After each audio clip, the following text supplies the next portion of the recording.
who have been taken a step back, coming back, supporting our party, supporting our leader. And I think it's a very good sign for what is to come. I want to talk a little bit too about Grand Bahama. And it seems as if he got quite a bit of support. I mean, Michael Bintard is a Grand Bahama MP. Absolutely. He was one of few MPs who was able to hold, well, there were the two MPs in Grand Bahama who held on to their seats in the last election. But he seemed to still have that what I call, I guess, that base still in Grand Bahama. Absolutely. There's actually 3 MPs that retained their seats. Yes, yep. correct. But the thing that is special about Michael is that he doesn't necessarily play tribal politics.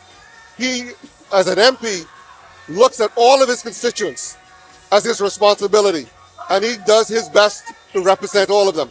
And I think the support that you see, in fact, I think he grew his margin in this last election.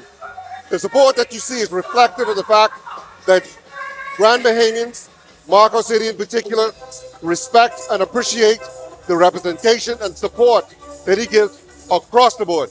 He will tell you, to the annoyance of some FNM, that all of us are Bahamians, that we deserve to be represented fairly, give equal access, equal opportunity, and that's what he represents.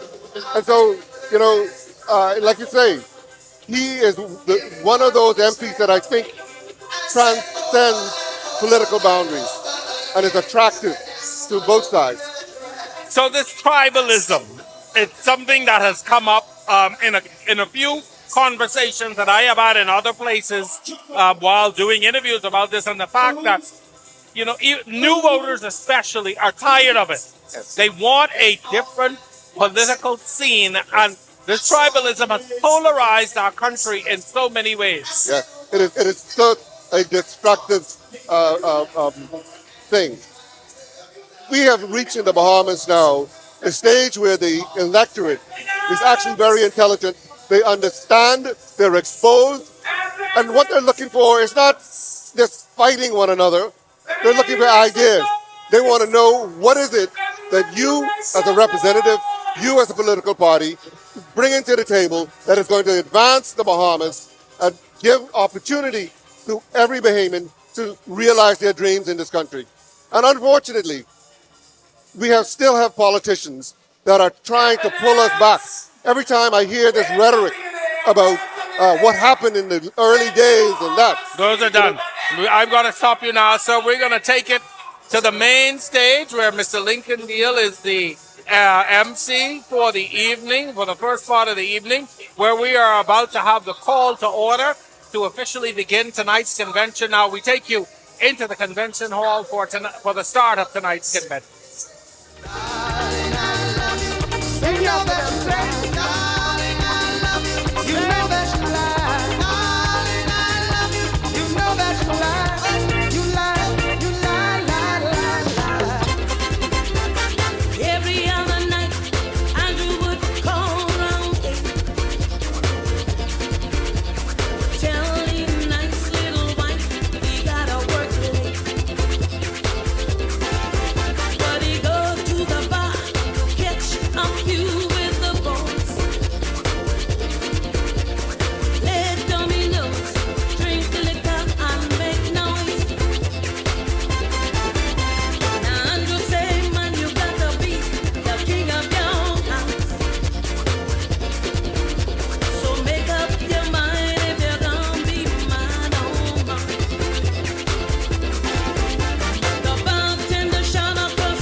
Make some noise, you look good. How you feeling, FNM? How you feeling?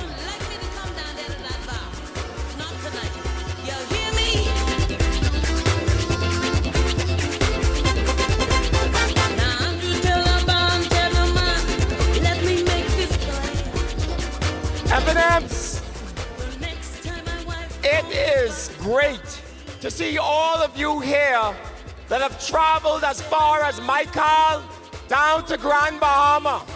Is Grand Bahama in the house tonight? 2026! Is Michael in the house tonight? 2026! Is Eleuthera in the house tonight? 2026! Marco City, I see you! 2026! To our party leader, to our party leader, the Honorable Michael Clifton Pintard, to our deputy leader, Mr. Shannon Cartwright, to our re-elected chairman, Dr. Dwayne Sands, parliamentarians, party officers, convention delegates from throughout the islands, MCMs, torchbearers, FNMs everywhere, good evening.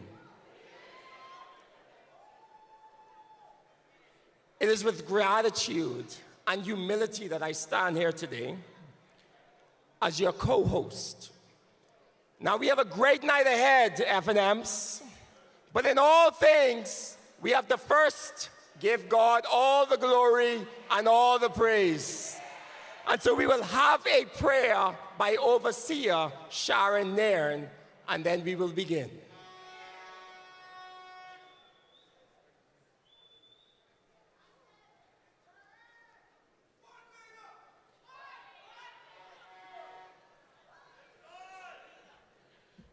FNMs everywhere, just lift your hands. Now, first thing we have to do is get God business first. Now, I'm going to ask you to stand right where you are. Hold hand with the person that is next to you. Connect. Yeah, just reach right over. We are one. We are one. I don't want nobody feel left out. What done happened, then happened. Let's let the healing process begin. Now, as you're holding the hand of the person next to you, say, two can't walk except they agree. So whatever the indifference is, forgive me. Yeah, look to them and say, whatever it is, forgive me. Yeah, I'm sorry about it. Yeah, look at them and say, I'm sorry about it. Now let's pray. Hold hand with that person. Don't let them go.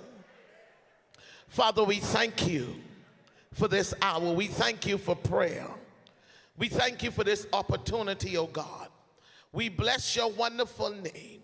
We invite your presence into this place, oh God. We ask for your guidance. We ask for your protection. We ask, God, that you will open the windows of heaven and pour us out a blessing. Father God, without you, we can't do nothing. We bring our leader. We bring our deputy leaders. We bring those that are holding their posts tonight. We ask, God, that you will guide them, order their steps in your word. Father God, bless them like only you could bless them. Keep them like only you could keep them.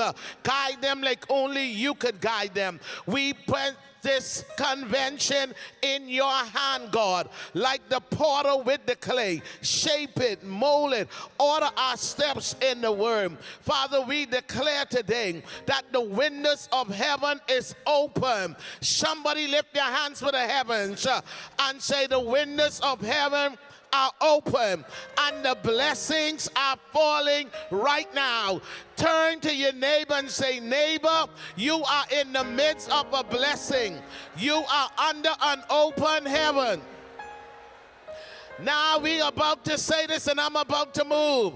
Look at somebody and say, giants to die. The bigger they are. Y'all ain't saying that right. Somebody say, giants to die. The bigger they are, the harder they fall. Now look at somebody and say, I need you. I gonna need you to survive. I gonna need you for the next season. I gonna need you to be here. I gonna need you to watch this thing turn in our favor. FNM sweeping, only endure. Oh, sucky now. For a moment, but joy cometh in the morning. Look at somebody and say, good morning, FNMs. Don't let them fall. Say good morning, FNMs. By the Walk out of side your seat, shake somebody's hand, and say good morning. and teach them. Please remain standing for the national anthem. The national anthem will be sung by Robin Ramming, torchbearer.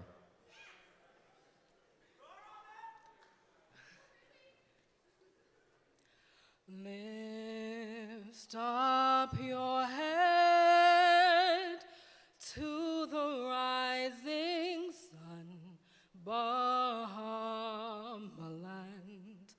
March on to glory, your bright banners waving high. See how the world marks the manner of your bearing. Pledge to excel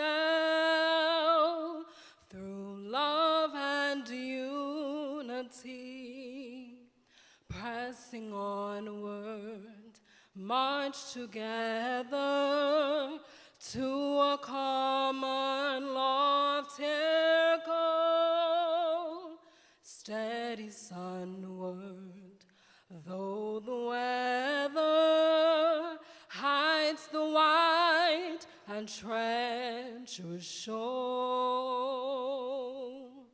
Lift up your head to the rising sun, Bahamaland, till the road you trod leads unto your God. March on, Bahamaland.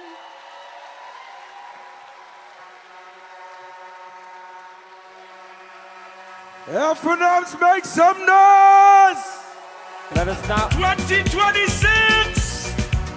Hit down, work it on. Hit down, who's the man? Hit down, work it on. Let us Hit welcome down. Inga Boswick to the stage, our convention Hit down. co-chair Hit and down. deputy treasurer Hit down. of the Free Hit National down. Movement. Unstoppable! Hit down, who's the man? Hit down, unstoppable! Hit down. FNMs. FNMs. FNMs. Good evening and welcome, former prime ministers, former leaders, delegates, party officers, former and present parliamentarians, meritorious council members, advisory council members, ladies and gentlemen, and those tuned in via social media, radio, and TV. A pleasant good evening. It is my esteemed pleasure to stand before you tonight as one of the three co-chairs of our 2024 convention under the theme, Forward Stronger. Fellow delegates, party officers, ladies and gentlemen, I have the formidable task to announce our election results. They are as follows. Trustees, Lester Dawkins, Andrew Burrows, Clement Penn Jr., Erin Moss, Sterling Clare, Diallo Roll, Ricardo Dean, Aldred Albury, Alvin Brown, and Jenny Taylor. Our deputy protocol is Damian Fox Gibson, Sarah Gibbs, Carlene Russell, Casey Colley, and Kathy Lang.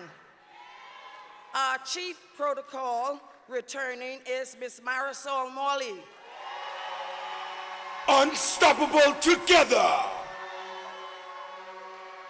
Our Deputy Sergeant of Arms are Mandel Miller and Harold Adley. Unstoppable together. Our Sergeant of Arms is Mr. Hector Hepburn. Assistant chaplains are Miss Pamela Hart, John Monpetit, Reverend John Wallace, and Ann Russell. Our chaplain returning is Bishop Gregory Minnis. Our Assistant Secretary Generals are Miss Heather McDonald, FNM!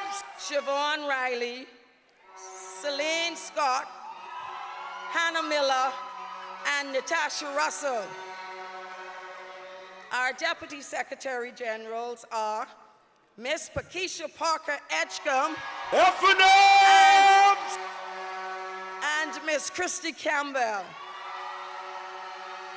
Ladies and gentlemen, our Assistant Treasurers returning, Mr. Brian Berkeley Brown, Miss Ursula Dean, Mr. Marco Carey,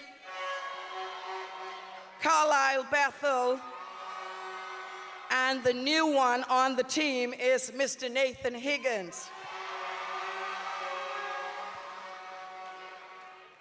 Our Deputy Treasurers, and ladies and gentlemen, Kenneth Lightburn and myself went in unopposed. Our Treasurer, Mr. Dwight Stephen Leroy Sawyer, went in unopposed also. Our Deputy Chairman is Mr. Travis Robinson and Ms. Chanel Ferguson. Returning as Secretary General is Mr. Safent Roll. FNM! Ladies and gentlemen, our Deputy Leader, Mr. Shannon Don Cartwright, also went in unopposed. FNM! Our illustrious Chairman, Dr. Dwayne Sands, returning.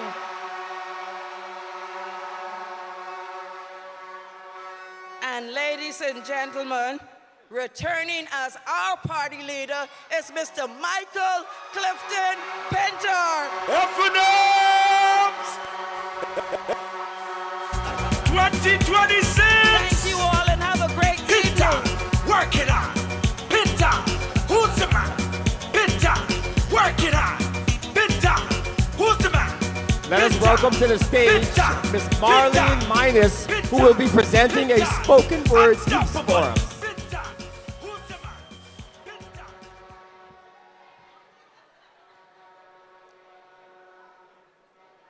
Blaze. Blaze, man, blaze. Blaze, man, blaze, and set on fire dried firewood of the discouraged man's desire. Blaze, man, blaze, and set on fire passion, dreams that have expired. Blaze, man, blaze, and set on fire rhythm and music harmonize, once sounded that lost its flavor. Blaze, man, blaze, and set on fire the candlesticks that have gone out, that gave light in the dark tunnel on this dark path journey. Blaze, man, blaze, and set on fire barricades that have blocked inequality for the poor man whose effort cannot acquire. Blaze, man, blaze, and set this nation on fire as you dare to be different and stand alone.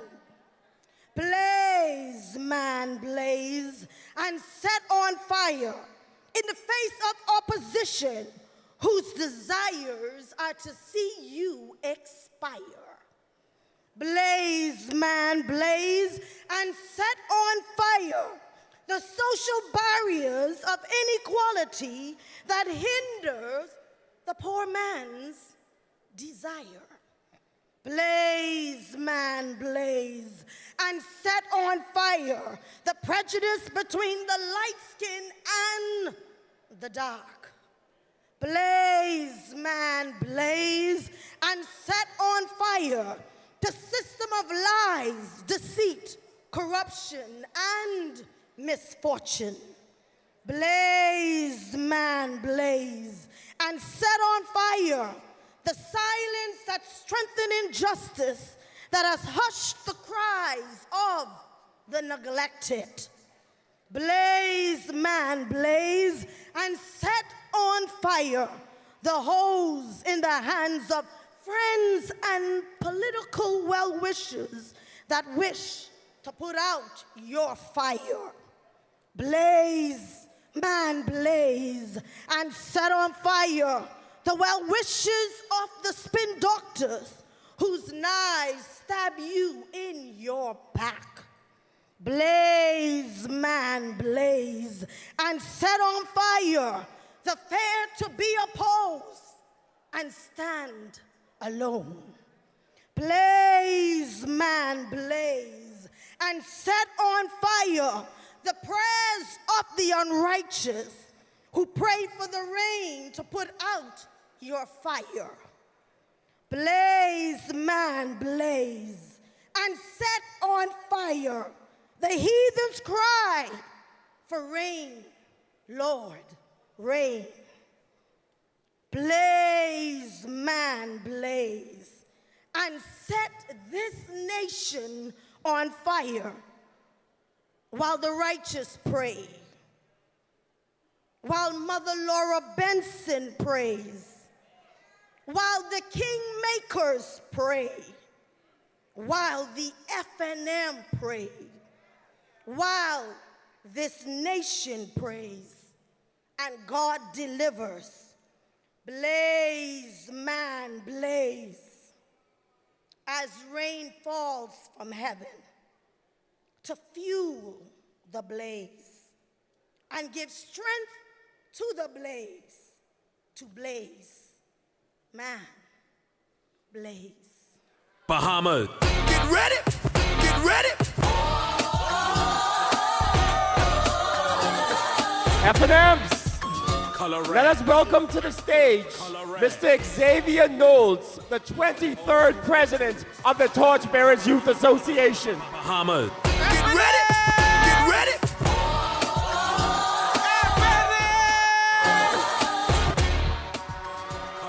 FNM. It is indeed a pleasure to stand before you tonight. But right before I begin, allow me to recognize a few persons. To my leader, our leader, the next Prime Minister of the Commonwealth of the Bahamas, the Honorable Michael Clifton Pinto. Bahamas. Get ready, get ready. Mrs. Pinto. To our Deputy Leader and future Deputy Prime Minister of the Commonwealth of the Bahamas, Shannon Dawn Cartwright and Mrs. Cartwright. Bahamas. To our National Chairman, Dr. Dwayne Sands and Mrs. Sands.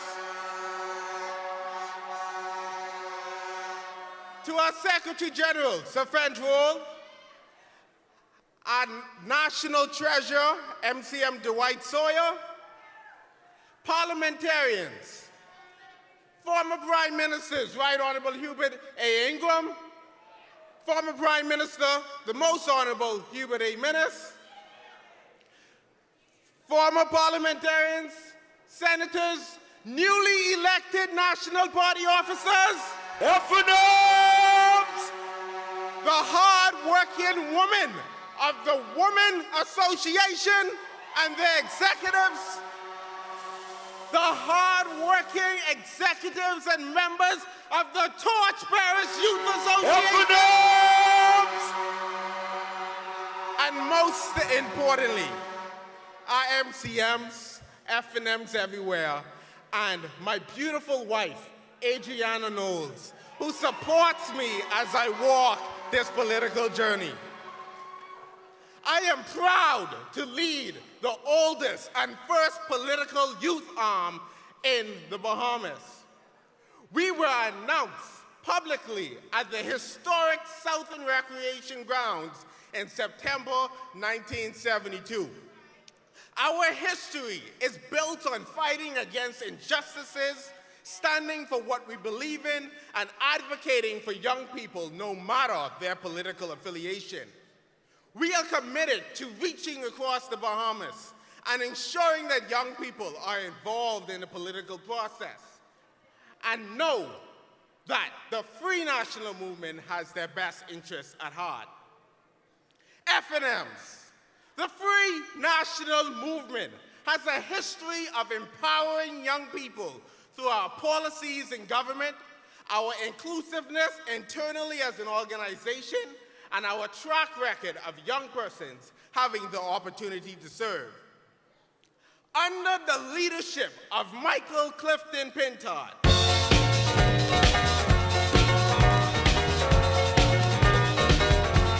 young people across the Bahamas can expect an inclusive leader, one that understands the importance of young people having access to all resources and knowing that the conversation about the future cannot be held without young people in the room. FNMs, it warms my heart to hear the commitment of my leader since being elected in 2021, reiterating that during the next general election, there will be a cadre of young, dynamic candidates who are ready to serve our country. Too often, young people in our country are pushed aside because of their youth and aren't judged based on their hard work and what they bring to the table. This leadership, this FNM, has demonstrated that our youth makes us unstoppable. All young Bahamians under the sound of my voice, high schoolers, university students, young entrepreneurs, young cultural artisans, and young people who have a passion for their country. The Free National Movement is the only choice whenever the bell is rung. 2026! Michael Clifton Pintard Pintard! is the only choice who will ensure that whatever you put your mind to, you will be unstoppable. 2026! Pintard! Work it on! Young people, there is more for you with the FNM. 2026! When I say more opportunities, I want you to say more fire, more opportunities, more scholarships, more inclusion of family islands, better economy for Grand Bahama, better funding for entrepreneurs, better infrastructure, stronger economy. What we will put on the PLB in 2026 when Michael Pintard, FNM. Good night.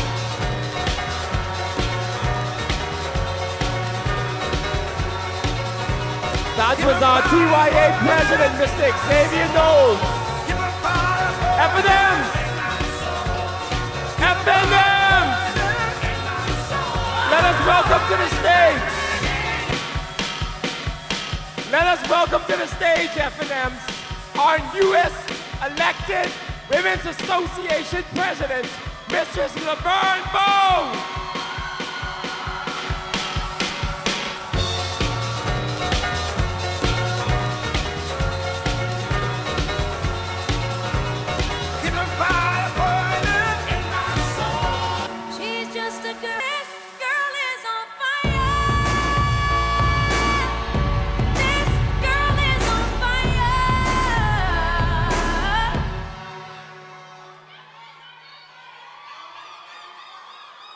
FNMs, I don't know about you, but I'm feeling great this evening. After the day session, I am feeling great, and I'm sure you're feeling the same way. I stand on protocol that has already been established. It is a profound honor to address you today at the 2024 Convention of the Free National Movement as president of the Women's Association on the theme Forward Stronger. We are here to reaffirm our commitment to the people of the Bahamas and further a vision where women are pivotal in shaping our party and our nation and our future. Before I devolve into our plans, I wish to extend a heartfelt congratulations to all the newly elected officers of the Free National Movement.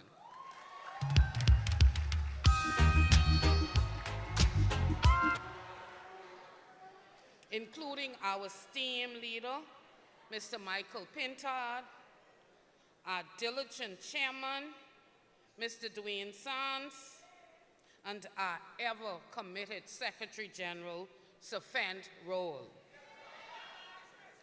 Your leadership is crucial as we strive towards making the FNM the next government of the Bahamas. Just 4 weeks ago, I, along with executives from the Free National Women's Association, were elected to office on a platform that is dedicated to empowering women, to assume leadership roles, and to make meaningful contributions across all facets of society. Here are the key components of our agenda. Women Association, members of Women Association, could you all stand for me, please?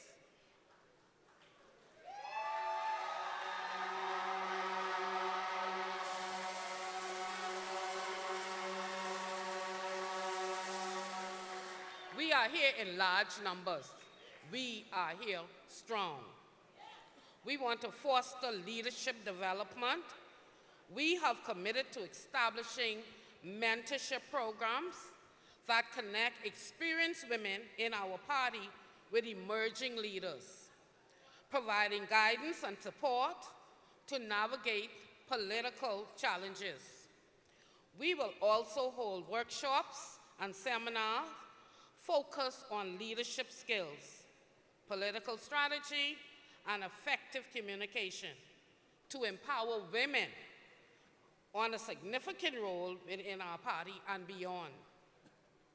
Advocacy for women's representation is another cornerstone of our platform. We strive to ensure gender-based representation in our party leadership position, committees, candidate slates, and making certain that women's voices are heard and valued. This girl is on fire!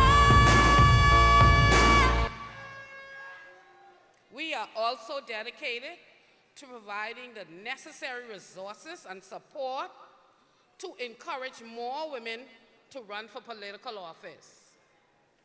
At every level, fostering a more inclusive, diverse political landscape in the Bahamas. In terms of creating support network, our approach includes organizing networking events, forums to connect women within our party, which enhances collaboration, mentorship, and support network. We are also establishing a dedicated women caucus within the party to tackle unique needs and concern of women, to serve as a platform for advocacy and policy development. So you see, we have the women at heart. It is our desire to push them to the top. Regarding advocacy for women issues, our commitment extends to advocating for legislation that tackles key issues affecting women in the Bahamas, including healthcare, education, economic empowerment, and gender-based violence.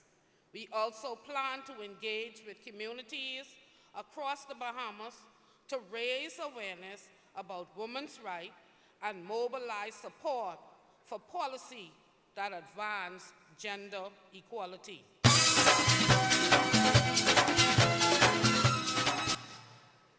Lastly, but surely one that I am almost passionate about, bringing women back to the FNM, growing the Women's Association of the FNM, which involves recognizing and addressing the unique barriers that women face. Within our party and society, we are dedicated to revitalizing our membership and expanding our reach. Now, ladies, there are many of you in here that have been a part of the Women's Association. We welcome you back to help us grow the Women's Association.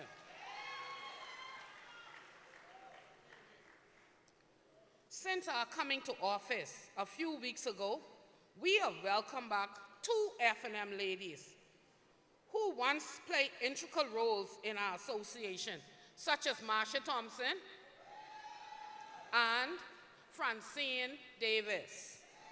Welcome, ladies. Like you told me, home is where the heart is. Welcome home, and you ain't going anywhere no time.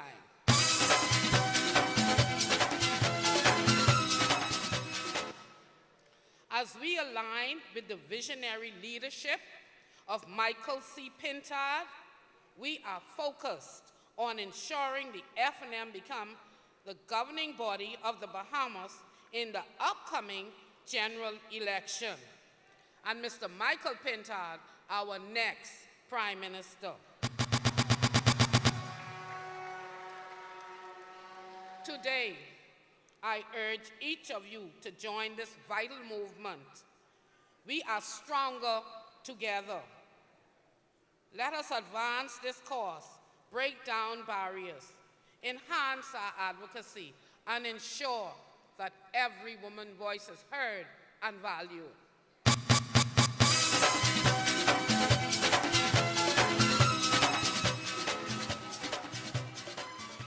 Together, let us move forward, stronger, committed to empowering women and building a future where every woman in the Bahamas has an opportunity to rise and shine. FNMs, FNM women. You'll never see a dog barking at a parked car. You'll never see him barking if the car ain't moving. We are here to rise and shine. The women of the FNM. You will notice, men, that we are here. We're going to step up to the forefront and do what we have to do to support our next Prime Minister, Mr. Michael C. Pintard. Thank you. This is not a golden rule.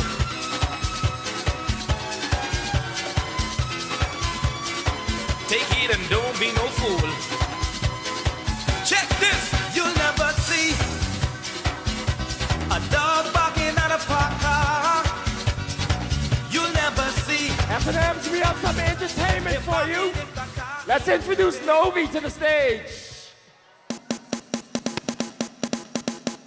All true FNMs, get to your feet. Stand to your feet. Going to regatta for a ting-a-ling-a-ling, ting-a-ling-a-ling. Y'all ain't leaving me. I got no money nor a ting-a-ting-a-ting, ting-a-ting for violin in me. I can't see clothes, only God knows I broke busted.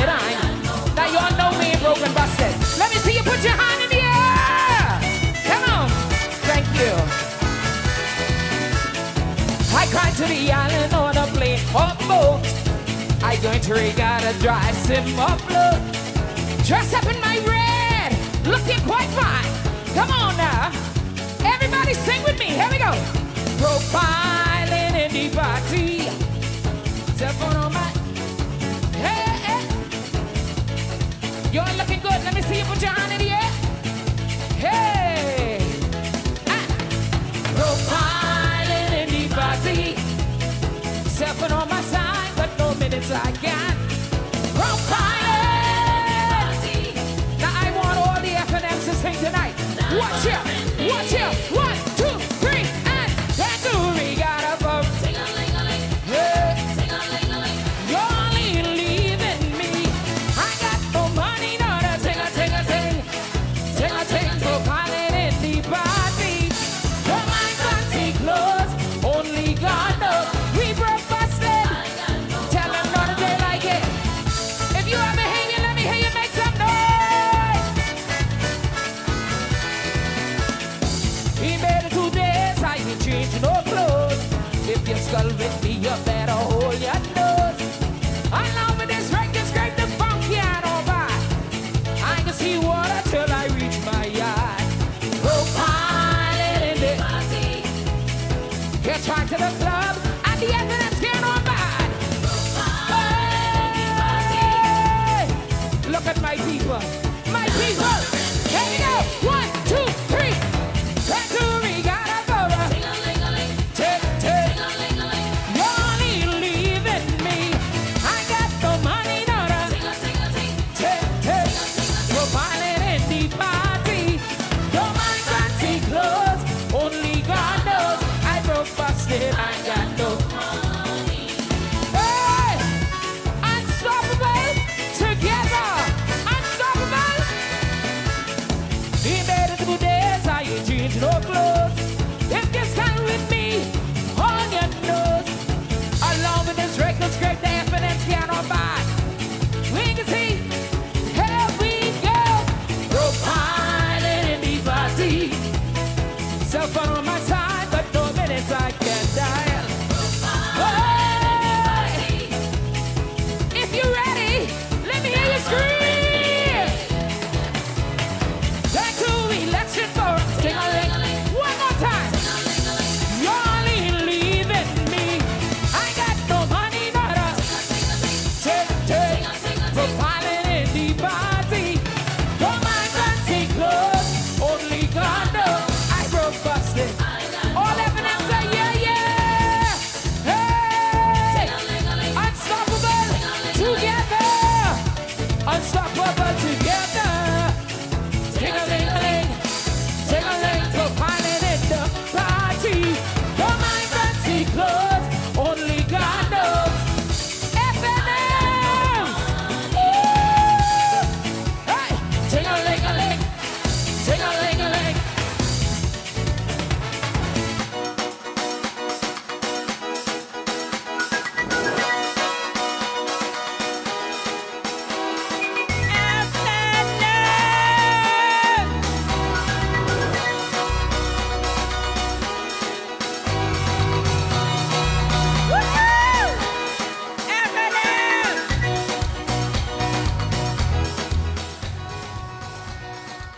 What a day this was today. Yes. So before I do the business they sent me out here to do, I'm going to take this opportunity to thank all of the delegates. Voting today was a smooth process, and we owe it all to every single one of you.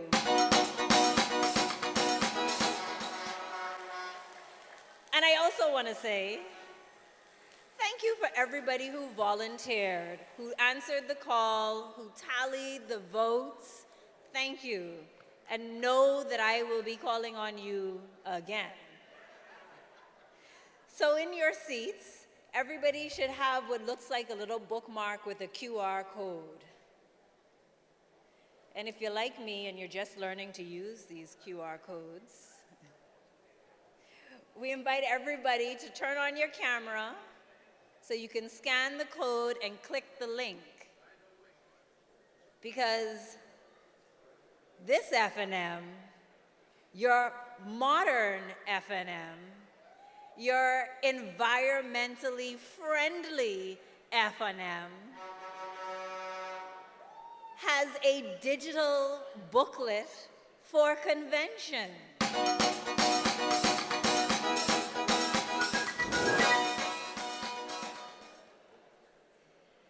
So coming to the stage next is our warrior. He is our man with the trusted hands. He is the man for Elizabeth. Where's Elizabeth? He is the man for the FNM. He is Dr. Dwayne Sands, your newly elected chairman.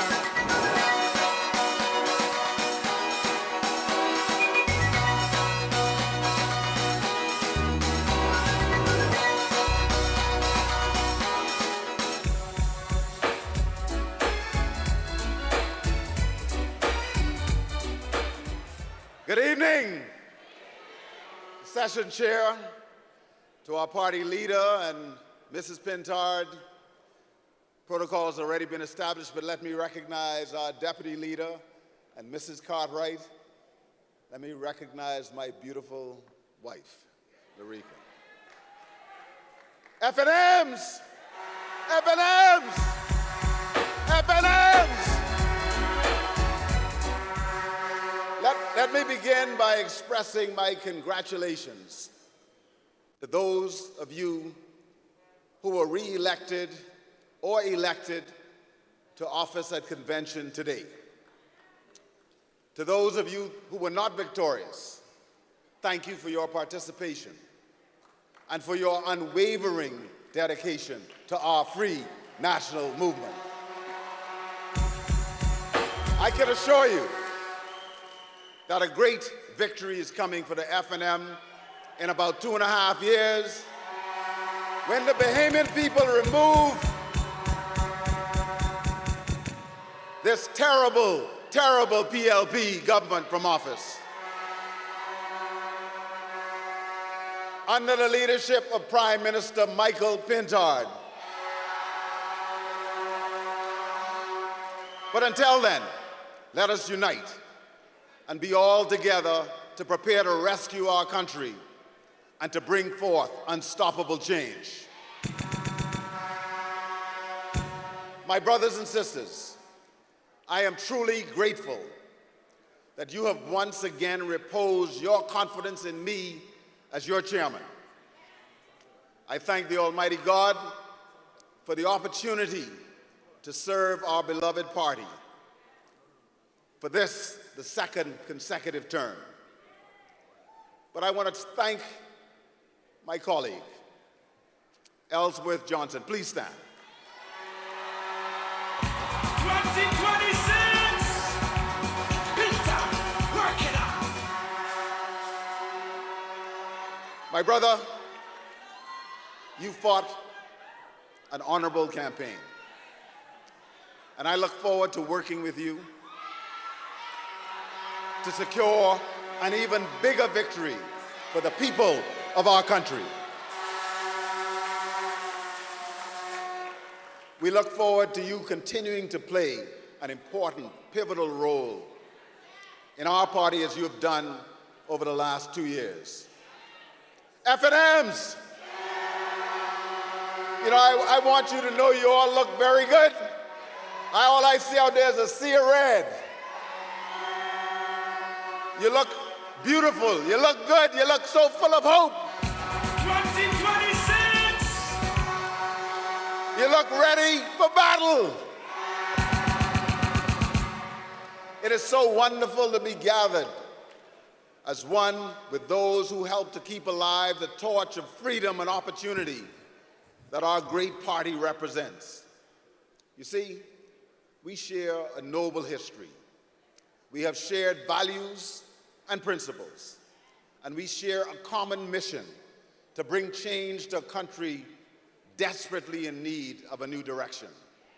And so tonight we are here to unify our party to ensure the defeat of the PLP. But we have an even bigger mission. Our mission is to inspire real hope of change in the hearts and minds of the people that we are privileged to serve. One thing is for sure, Brave Davis and the PLP gotta go. 2026. Pit down, work it out. Pit down. Now I want you to repeat after me. Brave and the PLP gotta go. Brave and the PLP gotta go. Brave and the PLP got to go. And you know what? The sooner, the better.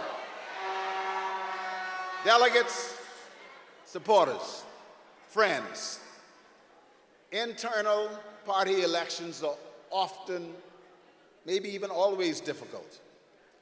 They can be bruising at times. But you know, we are a family, and we must be one family.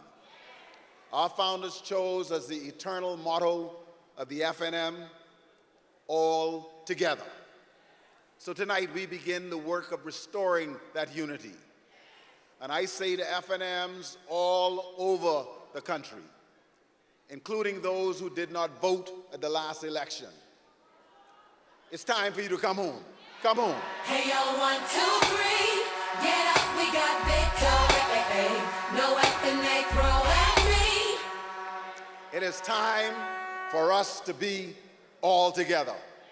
We need every FNM at every level, in every constituency, in every family island, to rekindle the torch, to be a light of hope in the midst of the darkness in which the PLP has plunged our country.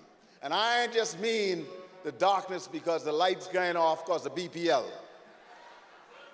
There is the darkness of corruption, the darkness of secrecy, the darkness of incompetence, the dark days of crime, and the difficult and the dark days of the painful crisis of the cost of living. You see, we need the torch of hope to help banish the darkness. And so I say to you tonight, the convention is over. Our real fight, and the only one that matters, is against Philip Brave Davis and the so-called progressive liberal party. Hey, yo, 1, 2, 3, get up, we got victory. No weapon they throw at me. But they need a new name, you know, because they wouldn't recognize the progressive or liberal idea if they tripped over it. And they mock and they do not abide by the traditional values of our Bahamas. Values such as fairness, values such as treating the Bahamian people with respect, opportunity for all and not just contracts for a few, respect for our institutions and the press, instead of trying to silence or beat up reporters for asking tough questions. So my brothers and sisters, I say to you tonight that our party is better because of each of you. We are stronger because of you. We are more vibrant because of you. We are more energetic because of you. We are wiser because of you.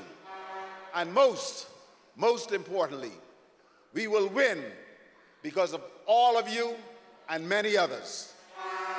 2026. Pit down, so I say to you, we need everyone. And I mean everyone. We will work morning, noon, and night. We will take the fight to Davis and the PLP. And I will reach out to each and every one of you, all the candidates and others, to ask you for your help, to make sure that we are all together and united. Delegates, supporters, and friends, we have the worst, most uncaring government in the history of the Bahamas. And so it was several months ago that we seized on the theme, unstoppable change. It is a throwback to the hopes of 1967 and the hopes of 1992. And with a Michael Pintard FNM government, we will do it again. I say unstoppable change is coming. Unstoppable change is coming. Good night. Good night, FNMs. Since we've been together, loving you forever is what I need. Let me be the one. Coming in from Grand Bahama, let's welcome to the stage the Member of Parliament for East Grand Bahama, the Honorable J. Kwesi Thompson.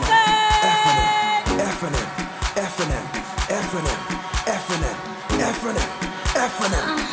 It's LC the beat guy. East Grand Bahama. East Grand Bahama. FNMs! East Grand Bahama. FNMs! We voting crazy. We voting crazy. FNMs! Tonight, the people have spoken. I want to congratulate my leader, our leader, Michael Clifton Pintard.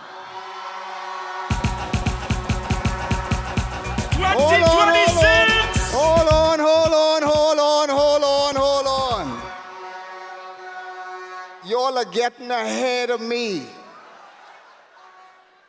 He is the leader of Her Majesty's opposition for now.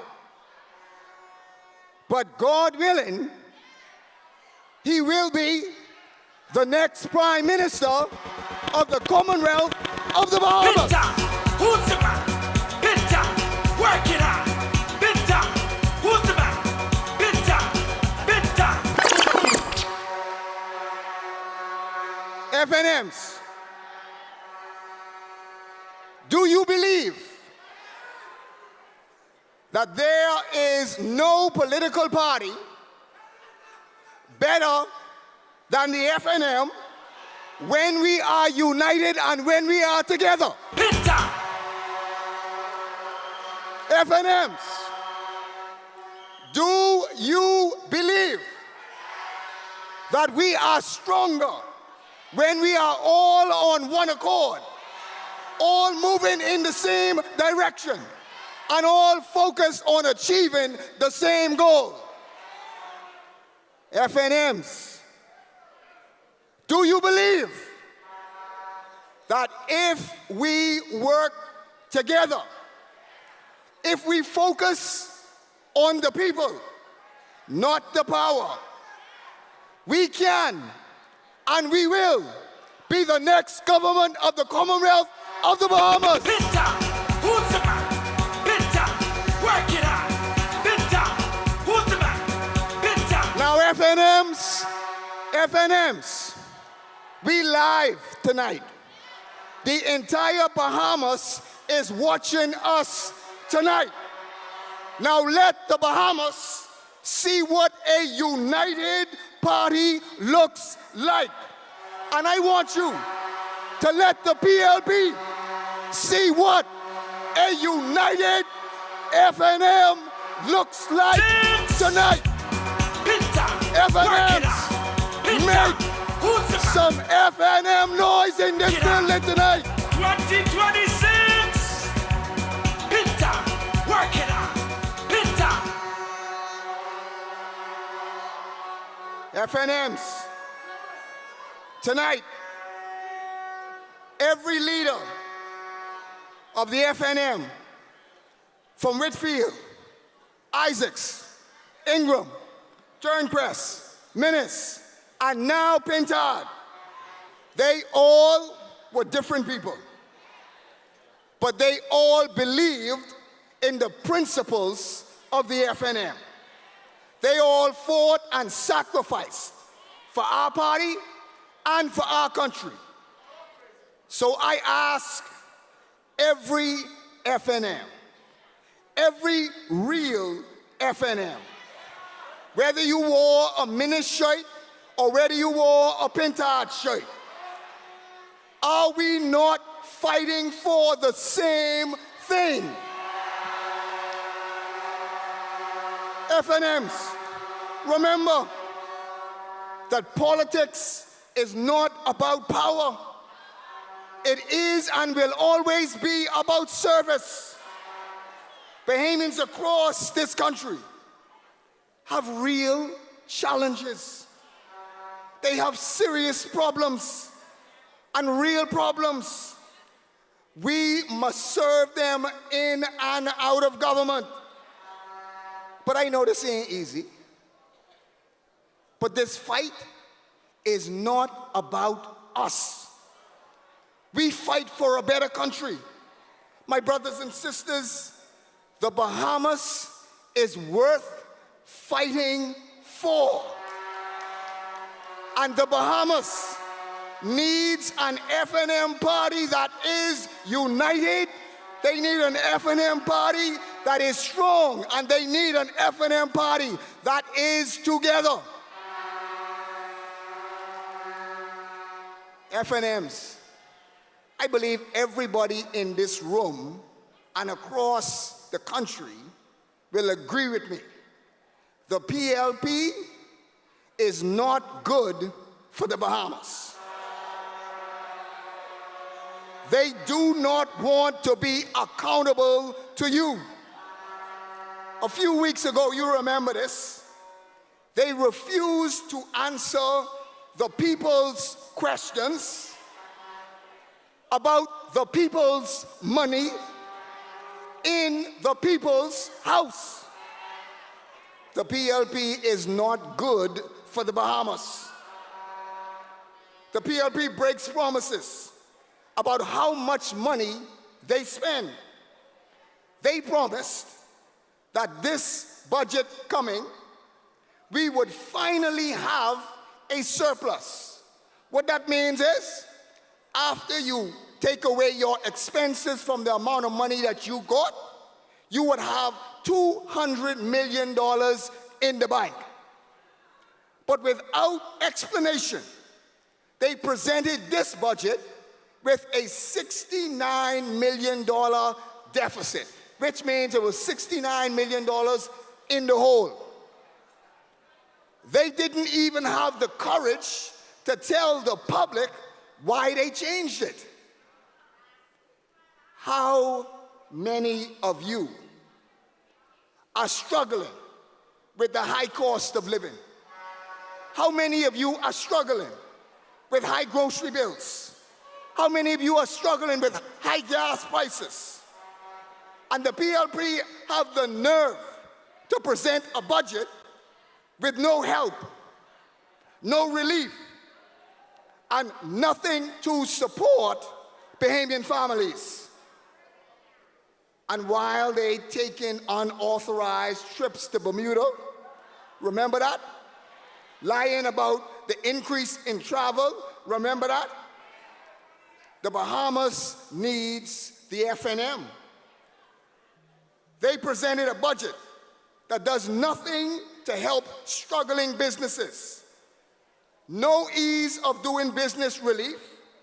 And in fact, they have made things worse by raising business license fees, raising customs fees, raising national insurance, raising boat license fees, raising passenger taxes, raising the cost of electricity, raising VAT on bread basket items and medication, raising the cost of air freight.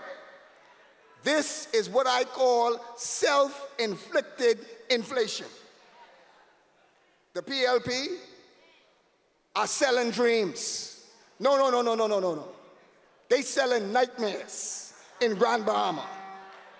No hotel, no airport, no seawalls in East Grand Bahama, no home repairs, and no new investments.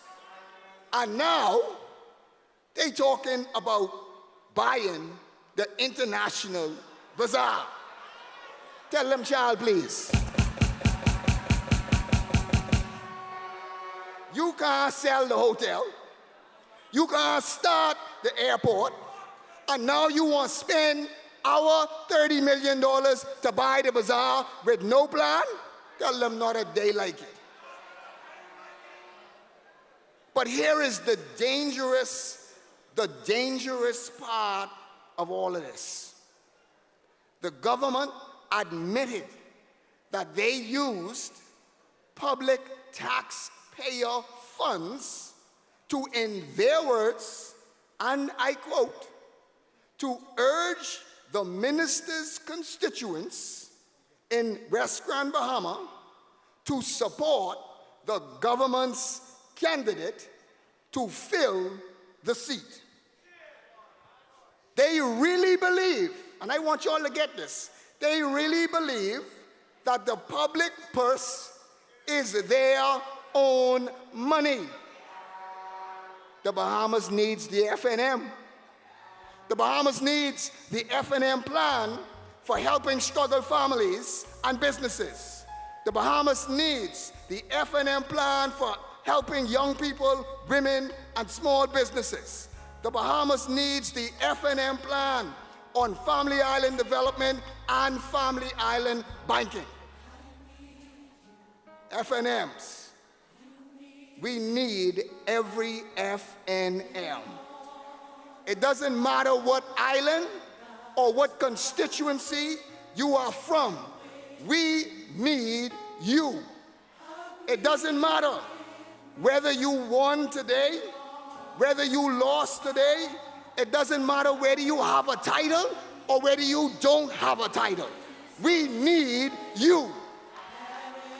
If you wore any shirt today, it doesn't matter. We need you. You may sweep the floor. You may drive the bus. Man, you may even cook the conch fritters. But we need you. If you in the torch bearers, if you in the Women's Association, if you are a campaign general, if you are a parliamentarian, if you just an FNM voter, we need you. Listen, the song says, I need you. You need me.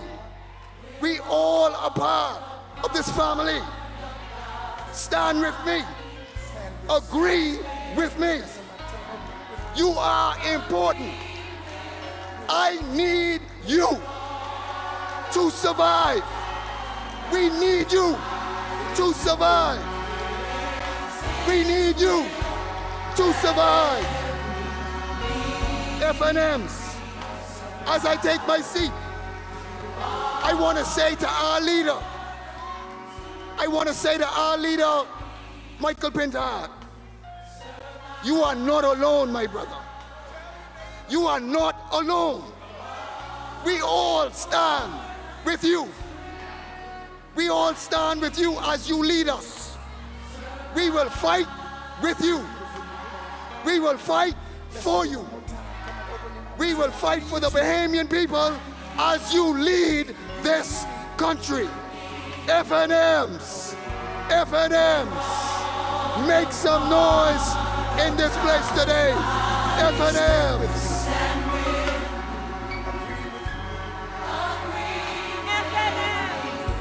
Coming to the stage is our uncontested, undisputed, our deputy. You are watching live coverage of the Pre-National Movement Convention. We want to remind you about our immersive convention experience available on Our News TikTok Our Danielle Miller is in the thick of it all.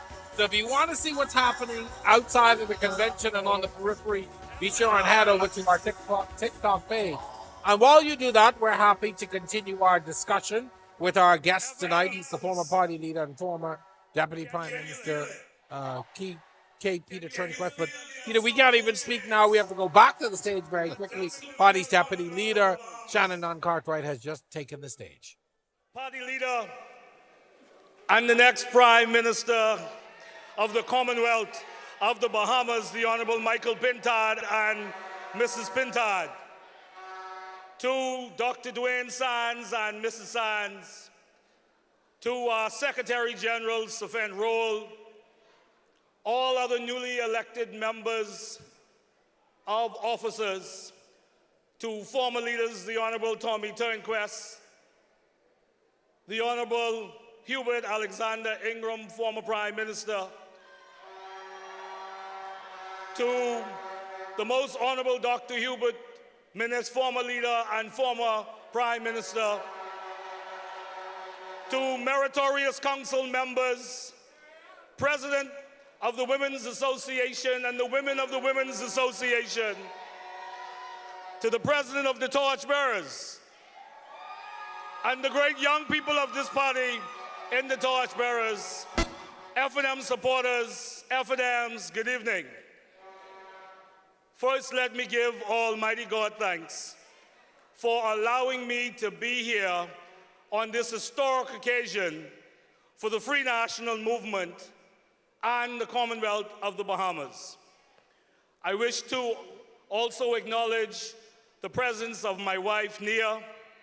Convention, when I stood before you last, she was my wife of 66 days. But as I stand here tonight, she's now my wife of 906 days. And just in a few months,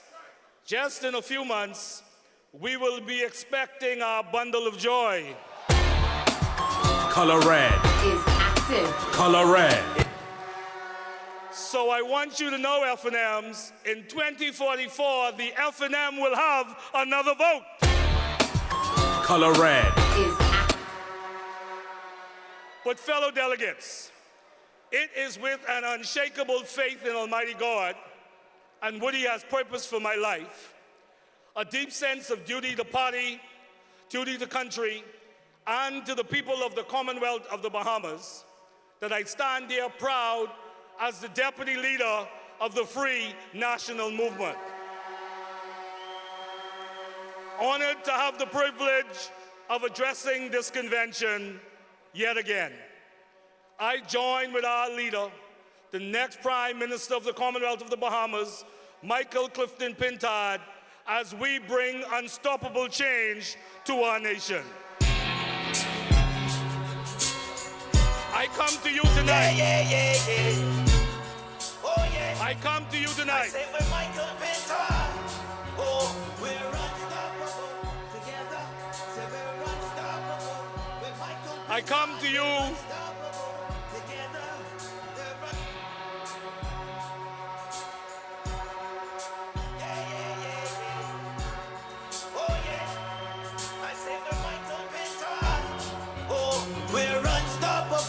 Together, say we're unstoppable.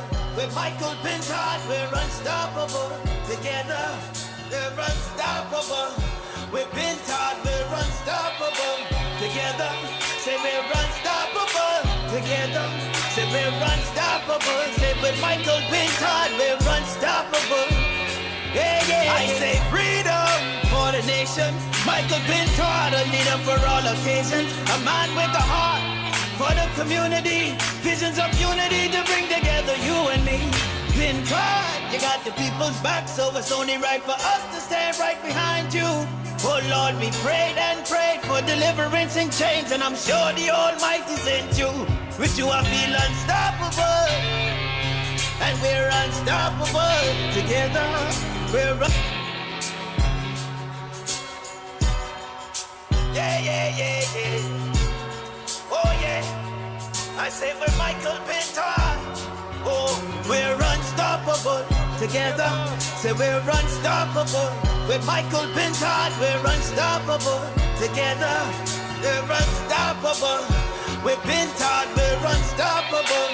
Together, say we're unstoppable. Together, say we're unstoppable. Say with Michael Pintard, we're unstoppable.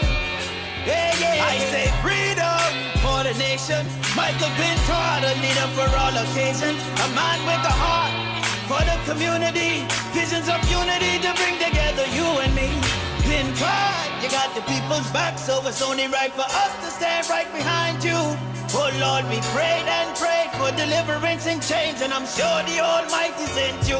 With you I feel unstoppable, and we're unstoppable. Together, we're unstoppable. With Pintard, we're unstoppable. Oh Lord, I feel unstoppable. We're unstoppable. Together, say we're unstoppable. With Pintard, we're unstoppable. Yeah, yeah, yeah. Yeah, yeah, yeah, yeah. Oh yeah. I say we're Michael Pintard. Oh, we're unstoppable. Together, say we're unstoppable. With Michael Pintard, we're unstoppable. Together, we're unstoppable. With Pintard, we're unstoppable. Together, say we're unstoppable. Together, say we're unstoppable. Say with Michael Pintard, we're unstoppable. Yeah, yeah. I say freedom for the nation. Michael Pintard, a leader for all occasions. A man with a heart for the community. Visions of unity to bring together you and me. Pintard, you got the people's back, so it's only right for us to stand right behind you. Oh Lord, we prayed and prayed for deliverance and change, and I'm sure the Almighty sent you.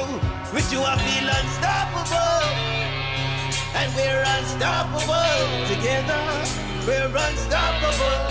With Pintard, we're unstoppable. Oh Lord, I feel unstoppable. We're unstoppable. Together, say we're unstoppable. With Pintard, we're unstoppable. Yeah, yeah, yeah. 2026. Pintard, work it out. Pintard, who's the man? Pintard, work it out. Pintard, who's the man? Pintard, Pintard, Pintard, Pintard, Pintard, unstoppable. Pintard, who's the man? Pintard, unstoppable. Pintard, who's the man? Pintard, Pintard, Pintard, Pintard, Pintard, Pintard, Pintard, Pintard, who's the man? Pintard, work it out. Pintard, who's the man? Pintard, Pintard, Pintard, Pintard, Pintard, unstoppable. Pintard, who's the man? Pintard, unstoppable. Pintard, who's the man? Pintard, Pintard, Pintard, Pintard, Pintard, Pintard, Pintard, put them here for Pintard, Pintard, Pintard, Pintard, Pintard. Lord of mercy, Lord of mercy. FNM, work it out. Pintard, who's the man? Pintard, work it out. Pintard, who's the man? Pintard, Pintard, Pintard, Pintard, Pintard. 2026. Pintard, work it out. Pintard, who's the man? Pintard, work it out. Pintard, who's the man?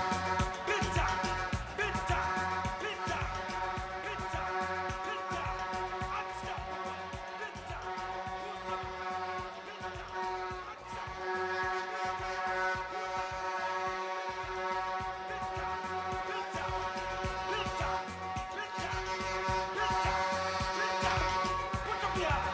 Pintard,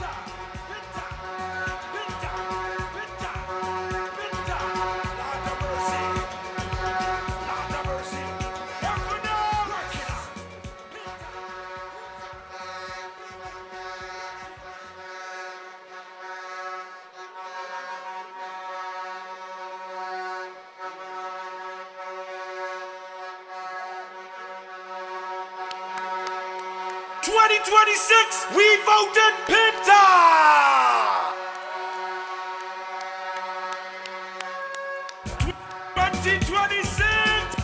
2026, Pinta, work it out. Pinta, who's the man? Pinta, work it out. Pinta, who's the man? Pinta, Pinta, Pinta, Pinta, Pinta, unstoppable. Pinta, who's the man? Pinta, unstoppable. Pinta, who's the man? Pinta, Pinta, Pinta, Pinta, Pinta, Pinta, Pinta, put up your hand for Pinta, Pinta, Pinta, Pinta, Pinta, Lord of mercy. There are times in the life of a political figure, whether you be a party leader or whether you win an election, that you will never forget. And I think tonight will probably be one of those nights for Michael Pintard. Having been elected first after the election was the first endorsement.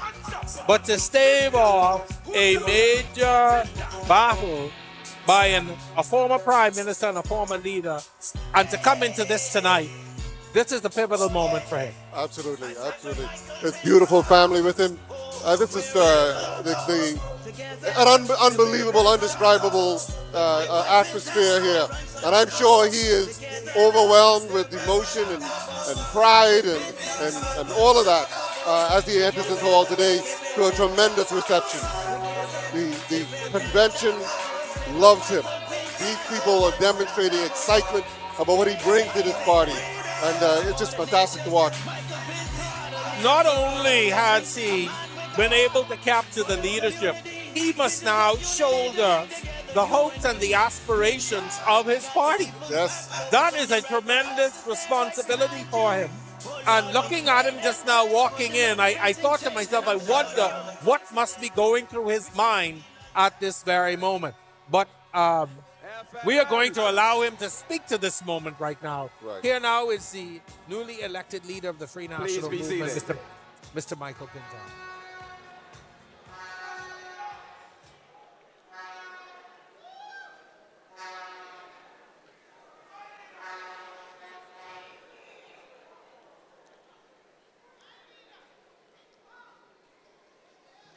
Fellow delegates,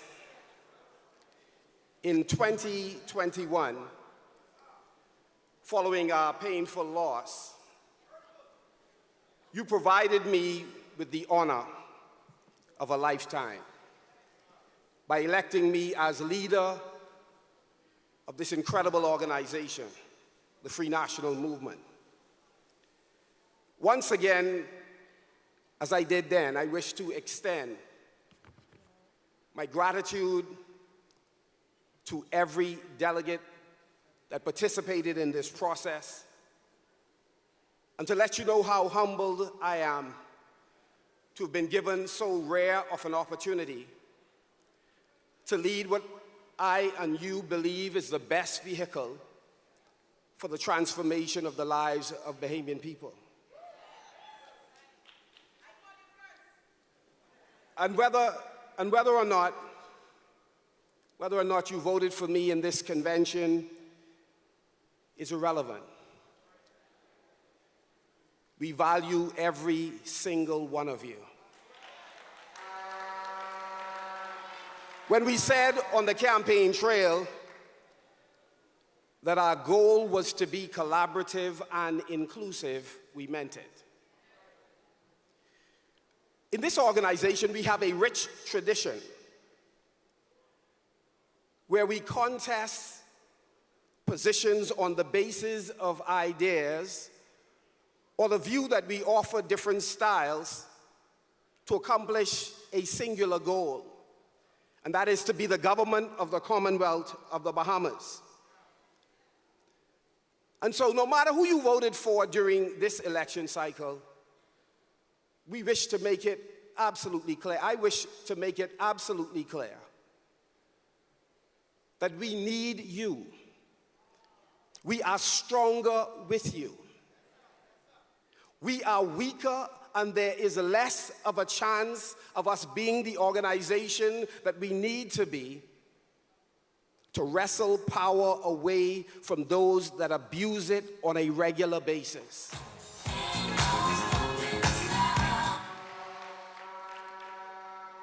When we talked about the unstoppable change, it wasn't because we believe that we are individually special.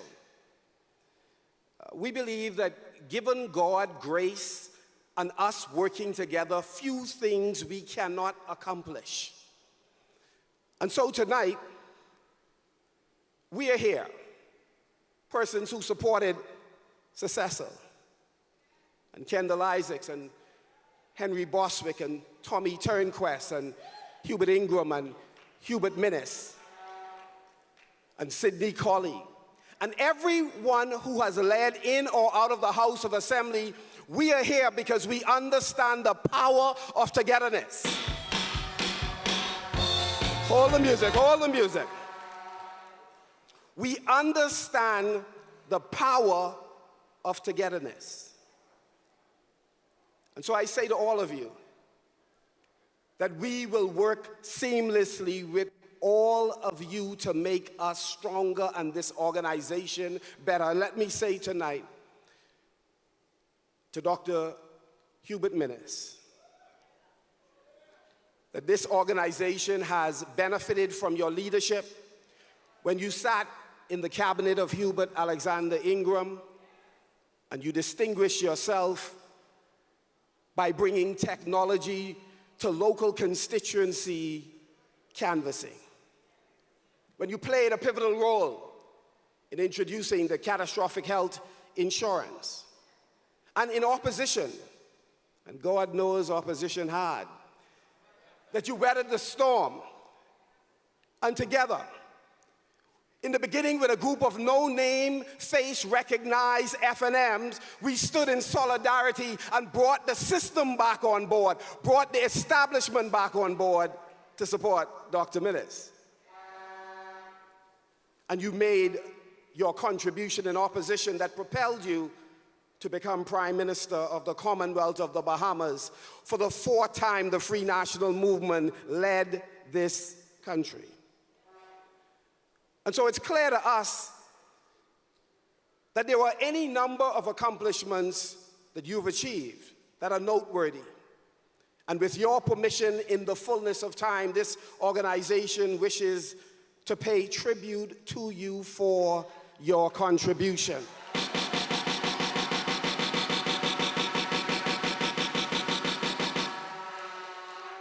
Thank you, Dr. Minnis. We wish to benefit from all of our leaders who've passed on to new roles in this organization. We wish to benefit from their guidance. And where we sat at their feet, we will adapt many of the strategies that they implemented in order for us to be effective. Fellow delegates, Berlice and I, and our daughter, Michaela, we are humbled by the many calls, text messages, and prayers that you have sent up, not only on our behalf, but on behalf of our organization. For us, we are happy to be a part of an incredible movement where we believe that you have ushered in an unmistakable mandate in this convention. You said clearly to us that you heard the message. You have felt our heart. You felt the heart of Shannon Dawn Cartwright and our Chairman Dwayne Sands and Secretary General. But not just that, every single officer, but also those who you don't know. The persons who worked in the kitchen, whether in New Providence or across the Family Islands, preparing food for those who may have been on the front line, who may have name, face recognition, but are no more special than women like my mother, Sister Laura Benson, who was in kitchens or in her prayer closet praying for those of us that are on the firing line. To all of you, to every FNM or well-wisher, we are grateful tonight. But we realize that when you voted for us and gave us this overwhelming mandate today, you were not giving us a blank check. The problem we have with the PLP is, having won the government with the lowest percentage possibly in the history of the Bahamas, at 34%, they got the impression that they got a blank check. So whatever decisions they make, it is fine, because after all, you voted for them. The leadership team that you've elected in this convention will not be that misguided. You've given us a mandate, but you've also expressed an expectation that on critical decisions that affect the course of your life, we should come back to you every now and again to hear what you have to say. And even when we have good ideas, that you wish to participate in the transformation of your country and decisions that affect not only your life, but the lives of your children, we hear you. What is good about what you have done, delegates?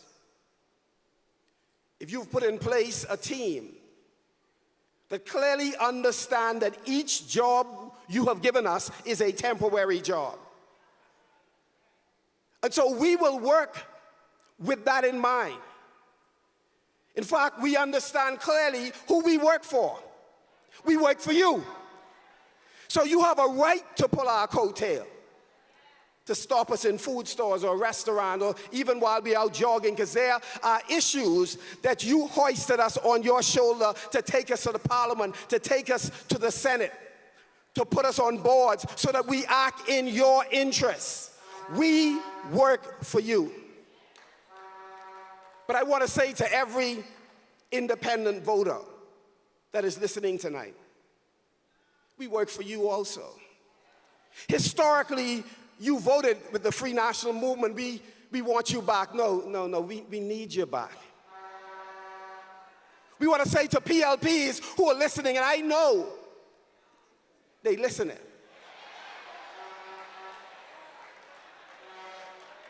We know that when FNM's upset with FNM governments, we stay home. When PLP is upset with PLP government, 4% and sometimes more, they vote with us.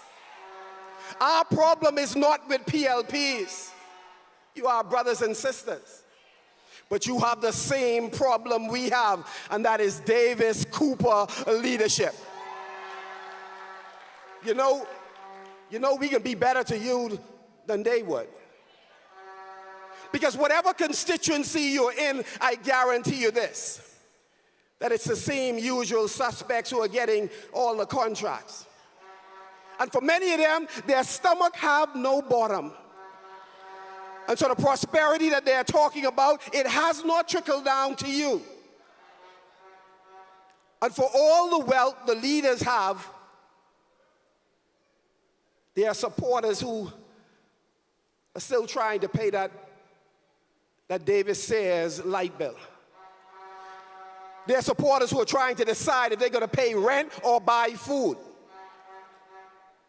And it's unfortunate that somehow they are not touched with your afflictions and infirmities. They don't feel the pain. They talk about drying every tear from every eye. But when was the last time you saw them on a commercial flight, Western Air or Bahamas Air or Flamingo moving through the airport? No, they flying in private jets, the ones they own. When last they pass you with that window down, the AC not piping? When last? When last you were in first class with them selfieing yourself? When last? So while you struggle and you think that they are and that party is a friend of the common man, look at how they live on your dime, with your money. You see, the Prime Minister has become infatuated with international travel. And we don't have a problem with government officials doing work on behalf of the Bahamian people. Every government travels. But there's something called excess, when you begin to travel more often than you need. and your delegations are larger than necessary. And the people who are going are not fit for purpose. It's a reward for political patronage. So Bernice, Michaela, and I, we are grateful for this rare opportunity to serve you. Because they, like other families in this room and across the country, families serve alongside those that are on the front line. And to every family member that has received a fiery dart designed for your husband or your wife, we understand and we stand with you. Tonight, we have an opportunity to turn the corner. We have an opportunity to say to those of you that are disillusioned that the more leadership change, things remain the same. We want you to keep the faith. Because we believe that things can, and in this case, things will be different. Listen, we are not like the PLP. And for many young voters who are out there, you're thinking that we are all the same. We are not all the same. They believe in big government. We believe in government being the right size to do the work on your behalf. They have brought back countless contract workers and consultants. In some cases, they have brought back senior public servants who have served with distinction, have retired, yet many of them have been brought back as line staff, which is illegal in this system. And they clog up the system from others being able to move through being mobily upward. That's a PLP way. They have consultants who often don't have job descriptions because their tasks are simple. We employ you and you do political work from 9 to 5. And if you're diligent, you could go till midnight. We are different than them. When we consider privatization, we have a robust conversation with the population about what our vision and plan of action is for the future. In the light of day, we reveal what we are considering. We don't do them deals in the dark. We don't do those deals when you happen to find out that they are well on their way having inked an arrangement on BPL. One company doing generation, another company doing transmission and distribution, another one doing a management of all of the operations, and only God knows what the government component will be doing. The truth of the matter is they promise reliable electricity, clean electricity. They promise affordable electricity. But ask the people in North Eleuthera and South Eleuthera when last they had stable electricity. Ask the people in Eastern New Providence when last they had stable electricity. So here they are, with no competitive bidding, no request for proposal, entering into arrangements that should have followed a different process. We have no difficulty with privatization, and we fully accept that the infrastructure and ecosystem of BPL has to be fixed, but there is a way to fix it. This government believes that the end justifies the mean, and they seldom ever get to the end. But they believe as long as somewhere way, way down the road they get it right, it's okay. That it's okay to take hundreds and hundreds of millions of dollars and invest with private contractors without letting us know what the arrangements are behind the scene.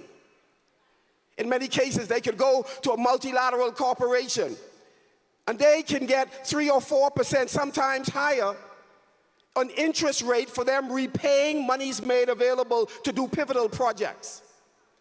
But only God knows what they're paying in the arrangements that they refuse to reveal to the Bahamian public. Could it be 8% or 9 or 10 or 11 or 12 or 13 or 14? We have no idea. Because this is not a government committed to transparency and accountability. I told you, we are different than them. That's why we don't know what the settlements are for the public servants who they entered into secret settlement arrangements with. We will make every one of those arrangements public the day after we get to government. We'll start looking at those files. Because we want to know. We want to know whether or not you gave monies, consistent with the injury you believe the person has suffered, or have you given them a lot extra for whatever? Inquiring minds would like to know. We have work to do, FNMs.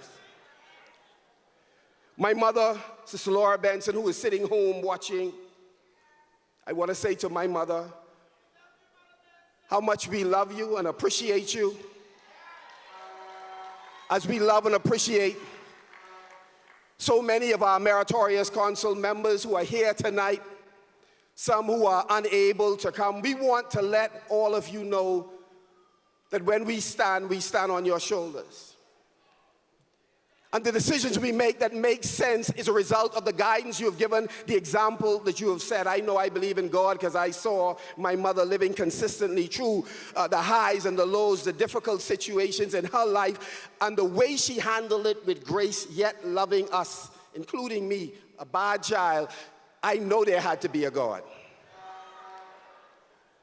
We are in here tonight because we all can think of Bahamian mothers and fathers who tonight are hurting because of the cost of living with seemingly no relief in sight.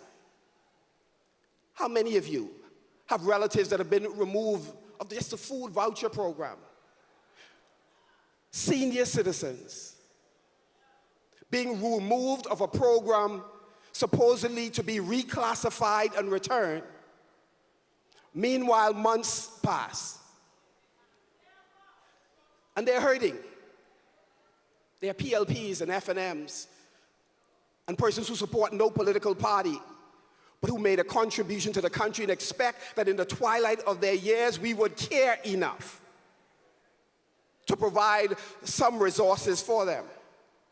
And what makes it worse is they prefer not to receive resources from government. But since we are not growing the economy by more than 2% per year, we are in no position to provide the opportunities for those who are already in the market or students who are graduating to join the workforce or the unemployment line. Meanwhile, the government is bragging about a free lunch program. The new leadership that you have elected, while we appreciate every opportunity to feed our children, we should not be comfortable as leaders in the 21st plus century to be bragging about the single largest, most significant program we have is to feed our children. How low have we set the bar for transforming this country? We ought to be a country that's a model to nations around the world. And a lunch program cannot be our signature program. A breakfast program cannot be our signature program. We should be about the business of big, bold ideas, finding creative ways to transform this economy, to unleash Bahamian excellence. And to appreciate that excellence does not only come in red or yellow, it comes in all colors, and better still, the color of the flag is the best one to look at. We should be about how do we create creative ways in this country that would inspire young people who are in university to come back home because they believe that there is hope for them, and political association is not the thing that would dictate that they can embrace that hope. We have a chance to do something different, be something different, FNMs. Prime Minister Davis squandered a marvelous opportunity when he came to power. It's so amazing that history has a way of repeating itself. He came to office, met an economy already open despite the frequency with which they tell the story that everything was still shut down. There's a phrase my friend in Ocho Rios liked to say, lie damatel. He met an economy that was roaring back. It was growing at 14%. And as time passed and things began to normalize, it dropped to 4%. Now we are moving down to 2% and less. A tremendous amount of money was earned, and he talked about how they were ahead of revenue projections. In other words, he was selling the story that under their administration, they weren't in charge long enough for their policies to impact the economy, yet they were bragging about the economy they had nothing to do with. And so they were telling the story that, look how good things are, rather than having a sober conversation with all of us. The kind of conversation that Maurice Moore has had for decades with residents, when he would tell them when he's able to do a thing or he couldn't. When he could tell them that they had to sometime, make the dress based on the cloth that they had available. But the Prime Minister refuses to have a real conversation with the Bahamian people about the challenges that we face. And so people have unrealistic expectations and put more pressure on government than government is able to bear. But many politicians deserve that pressure because they would not tell the truth to the Bahamian people. Yes, we are better than many countries around the world. Yes, our per capita income is possibly third in the hemisphere. But we are a shadow of what we could be as a nation if we work together, if we pull together, if we stop the political tribalism. If we stop creating employment when the PLP come in by unemploying FNMs, we could be better as a country.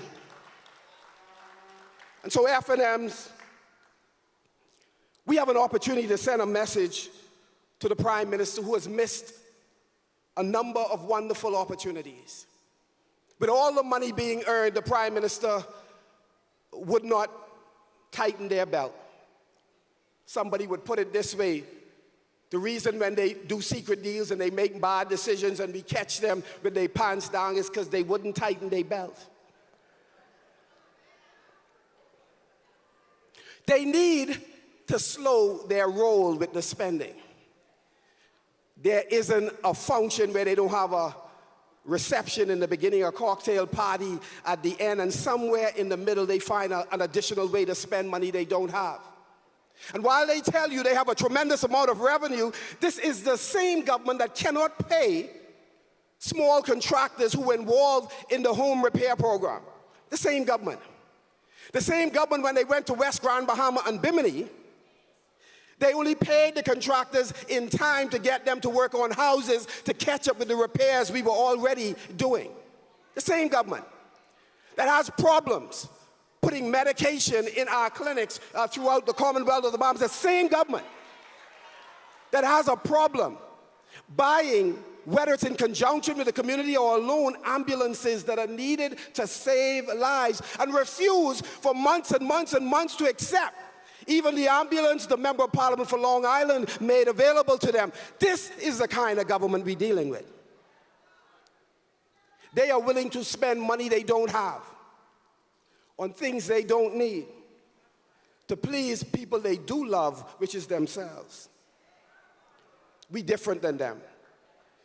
We're different than them because as much as they talk about transforming state-owned enterprises, they continue to hire more people. I worked with a corporation prior to us demitting office.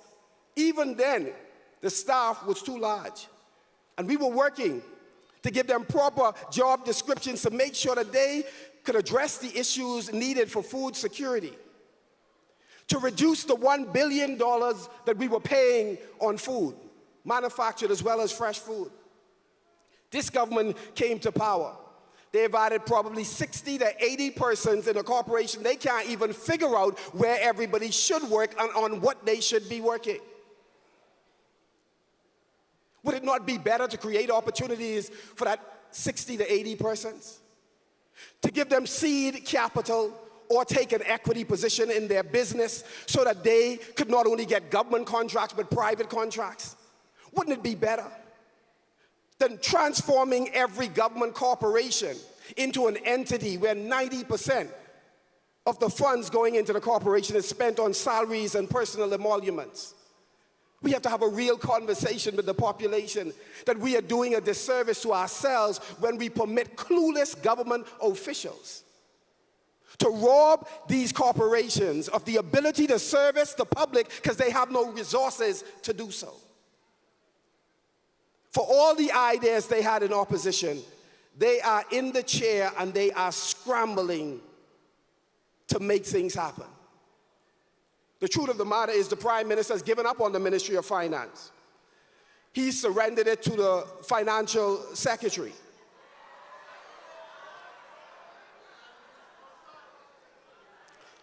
The Prime Minister has just flat out given up. In fact, the Deputy Prime Minister is the longest serving acting Prime Minister in the Commonwealth. And I believe they have 54 countries plus. And they wonder why he liked that job so much. The Prime Minister has squandered a marvelous opportunity. And so tonight, I wish to leave with the public several of the things we intend to do when we take over in 2025 or 2026. We are tired of this government being cash-strapped. And so there are several things that we are concerned about. One is, because the government has spent your money so badly, they are putting their hands in the pockets of business people every day. Imagine this for a moment. The fella spent all the money you gave him yesterday on things that did not affect your life. Then he comes back to you in the next financial period and he says, I care about you, but here's what I want you to do. I want you to not only pay your business licensing fees for this year, but I care about you so much, I want you to pay next year in advance. In the first 30 days we are in government, we will completely reverse that decision.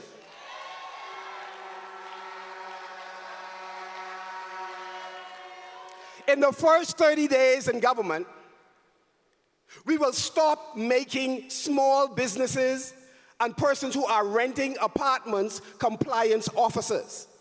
How in the world is it your job to figure out if your landlord has paid their national insurance or if they are compliant with every government agency? You already have thousands and thousands of people. You mean you can't send none of them to go find out? Here's a government. Then spend all your money yesterday.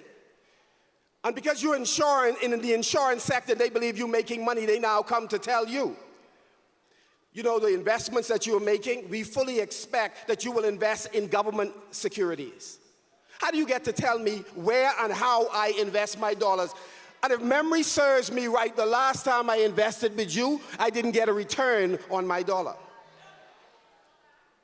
We intend to revisit these hardship provisions that they have put in place.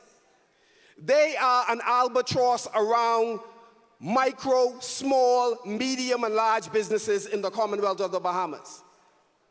And they wish to tell the average Bahamian, we're doing this for you. The truth is, they are doing this for themselves. They broke, they're trying to get money by any means necessary. Every one of you, we want you to pay your real property tax. We expect for you to pay your real property tax. But one thing we know for sure, we don't trust this government to evaluate two of the same types of properties with the same amount of arrears, and we do not expect that they're going to apply the law evenly. They cherry pick in this country who lives or who dies. If you don't believe me, check out the serial lawbreakers in the PLP and notice they don't go after them. They got FNMs they too busy pursuing. There is one law for the PLP and a different law for everybody else. Is there a mother in here or who's listening or watching at home who had a child that ran into some hard times and maybe worked in a small store and took something out of the register or collected something and didn't turn it over to the business and was prosecuted and right now is spending time? Or maybe they're out, but their record is still staying. How could it be fair for that child when you have politicians who can take your money, travel all the way to pick any country, but let's just say, for argument's sake, let's pick Bermuda, on your money, from the treasury that they are not entitled to remove the money, and there are no consequences. How is it possible for a minister of housing to borrow $20 million when they are not lawfully entitled to do so and there are no consequences? How is it possible for the government to admit, the prime minister in particular, that they made an illegal $100 million loan to BPL, not following the Constitution or the law? No consequences. There is a different law for them, and there's a different law for everybody else. And so when we come to government, we intend to make adjustments. They put in place an investment fund law. It was a repeal of the Sovereign Wealth Fund. To date, there has been no movement on this legislation, so they threw away and tore up the Sovereign Wealth Fund legislation. But the new legislation has not moved to deliver any results on behalf of the Bahamian people. We will change that. We'll repeal that law and put a first-in-class, a world-class sovereign wealth fund in place. This government has determined that they are going to remove from the law any provisions that can hold them accountable and with penalty. And this is precisely why. When we return to government, we want the Auditor General's office under the Parliament. We want a Parliament that has independence. We want to make sure that no executive in the country will treat the third arm of government like a pop-down entity or yet another ministry. FNMs, if we are going to be serious, then let's be serious. We can't only despise it when we're in opposition, and when we get in government, we do something else. Davis felt as if it was important for the Public Accounts Committee to have access to people and to papers when he was in opposition. But now that he is in government, Ryan Pinder is the errand boy running to obstruct justice. We must make rules that we can live with. As we appoint our boards, we want to make sure that civil society, the business community, has an opportunity on certain boards to appoint independent persons who do not only account to the government.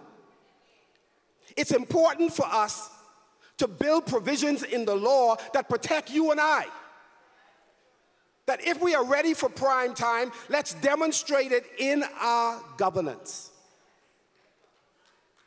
Are you really ready to make the bold changes?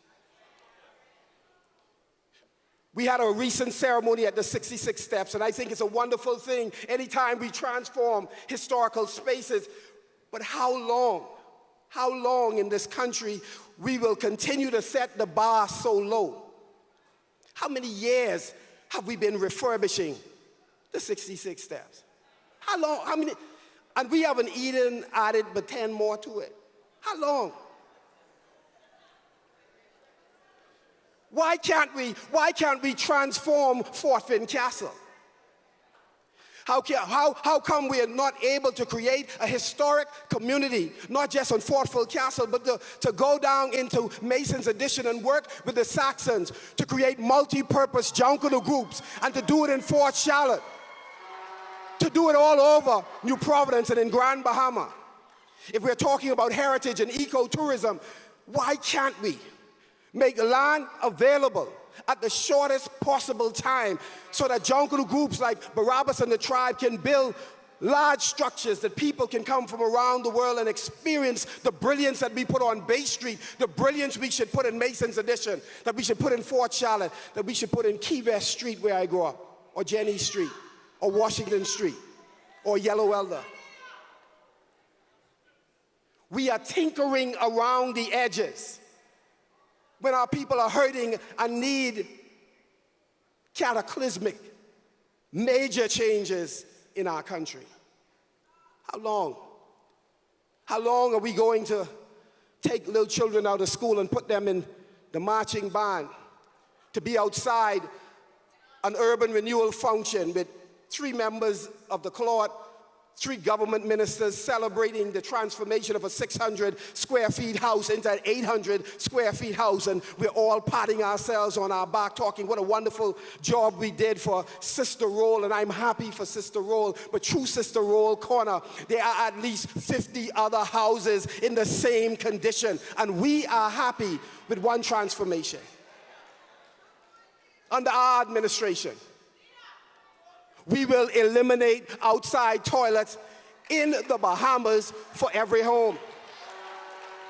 We will cause it to happen that if you are a landlord out there, there should be a minimum standard at which you are permitted to collect rent on rental properties.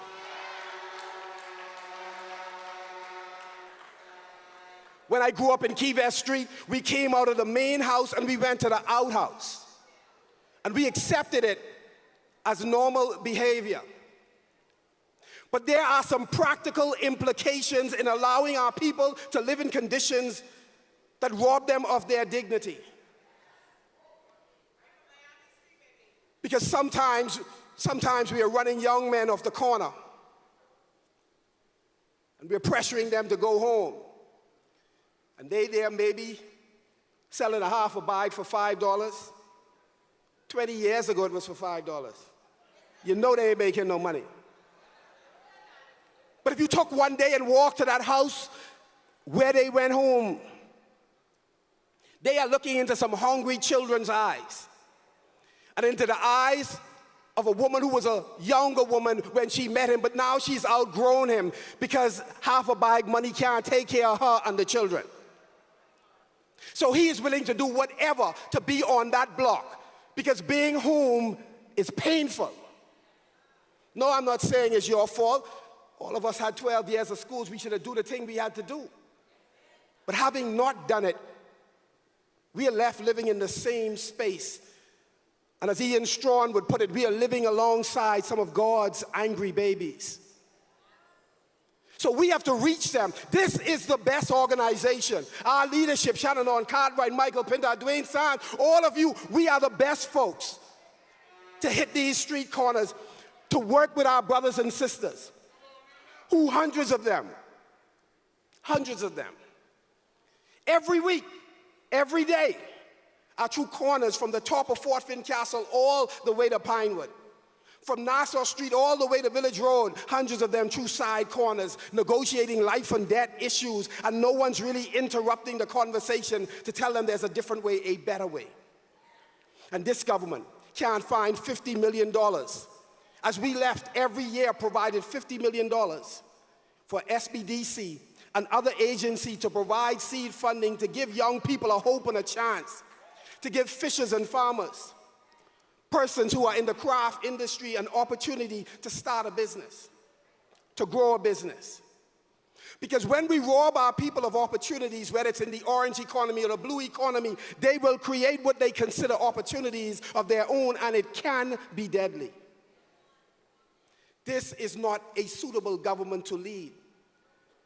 They know the streets well. In fact, one of them is called the daddy of the streets. And so tonight I say, Daddy, you haven't been taking care of your children, so we can take them from you.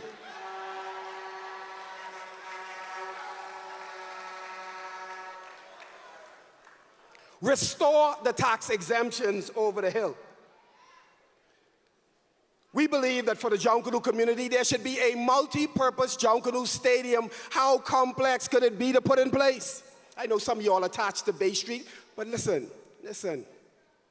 We want to make sure that we can monetize our creativity so that we are in a position to export an incredible art that we have by inviting people here to experience Bahamian brilliance.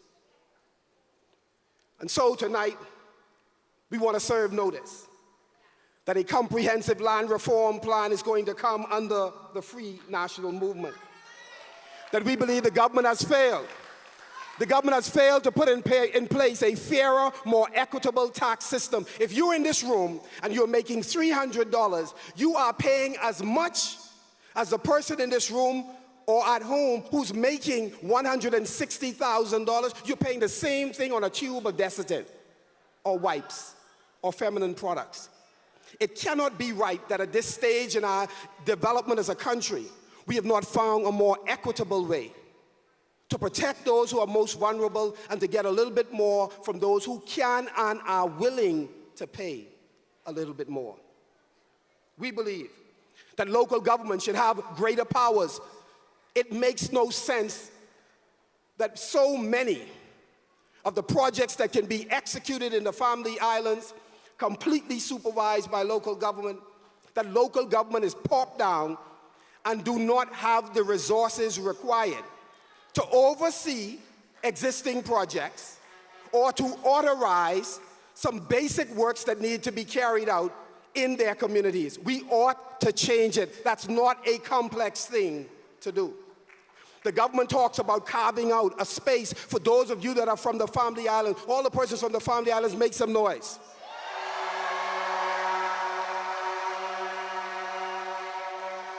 They told you a lie. They told you that they have a Family Island Development Fund where revenue collected on your island is going to go in that fund, and they would find creative ways to put money in it to do the things that you need. We are now into our second year and we can't find the money. Lies, them I tell. It cannot be right that they would go everywhere else to find a contractor to bring to your island to give a contract without a mandate that they hire local talent. That's why their contractors was upset in Andros, and they had to take half the cabinet down there to negotiate the peace. That's why in multiple Family Islands, they gone. Gone. No matter how much money they spend in North and South Elutra, no matter what they say in Abaco, North and South and Central Abaco, the government know they going so much that they trying to get a couple to go early. We need a society, FNMs, that's merit-based. We believe that there are many Bahamians who are talented and deserve an opportunity and are not being given it. We have a ministry right now where they're sending letters to FNMs warning them that we know you are participating in some political organizations. In fact, they may have a couple people in here right now spying. But I want to tell the government, you send them here to spy, we converting them tonight in the name of Jesus.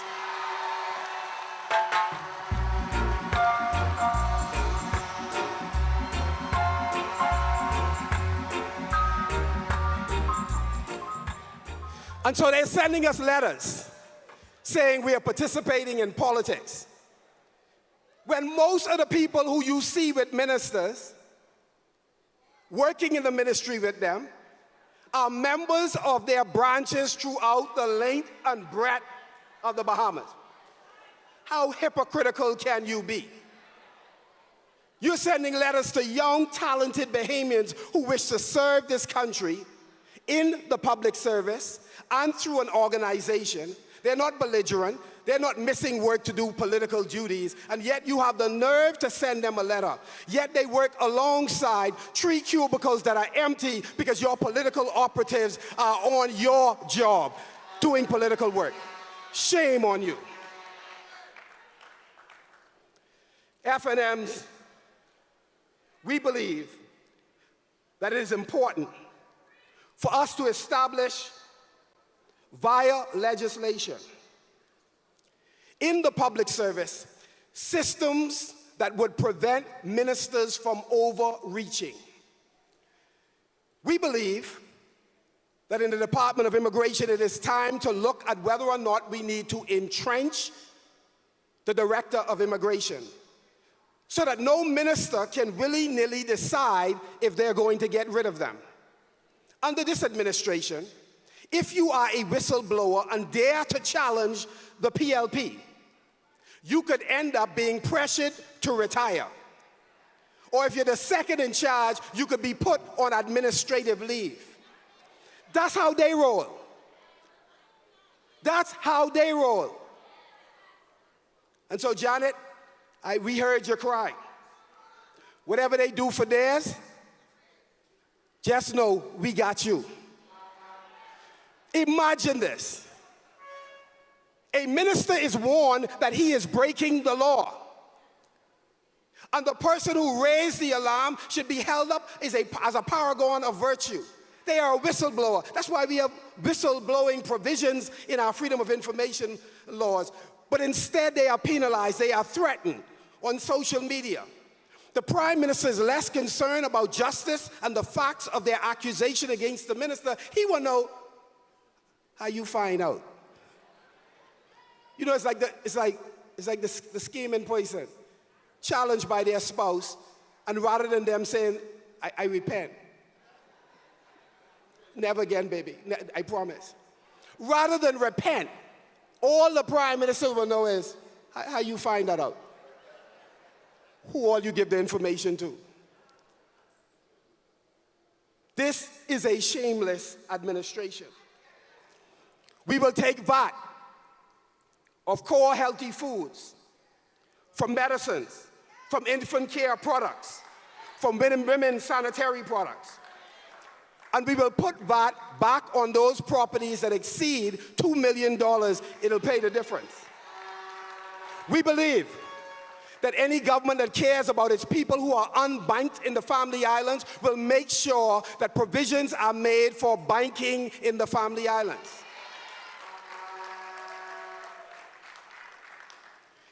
The truth is, as a requirement for their license, the commercial banks collectively would have to ensure that all of the major islands have at least one branch for one commercial bank. We are giving banks a free pass. And for those of you that are concerned that there will be a flight of banks, we don't think so. Plus, we are overdue for giving bank licenses to Bahamians. We have resources. We are as gifted as anyone else anywhere else. At a minimum, the government should be in the business of educating Family Island persons about mobile money and ensuring that the present sand dollar that they have is expanded in a dramatic way. How are you demonstrating your concern for residents who are unbanked? Why are you putting business persons at risk with so much money being held in an unsecure way in the Family Islands? You won't learn your lesson from all the administrators' offices that lose large sums of money? You don't care. As other countries have done, we will require banks to justify to the regulator their ever-increasing fees charged and require the banks to provide low or no-fee service accounts for select smaller value accounts to ensure that everyone has access to the banking system. We will not allow the Bahamian people to be effectively locked out of or priced out of the banking system in the country. The government can right now form a bipartisan committee with the opposition and address a number of the issues raised by Bahamians relative to the commercial banking system. We believe that it's important to form a select committee on immigration. The government has refused to accept our recommendation of a select committee. We will continue to call for it. We believe this administration is using immigration for a number of things, at least two we are concerned about. One, to gain political advantage. It's the only reason why you would have drive-by ceremonies granting citizenships. To impress whole categories of persons that we got you. Or to borrow a phrase from a very popular leader, I is one of you.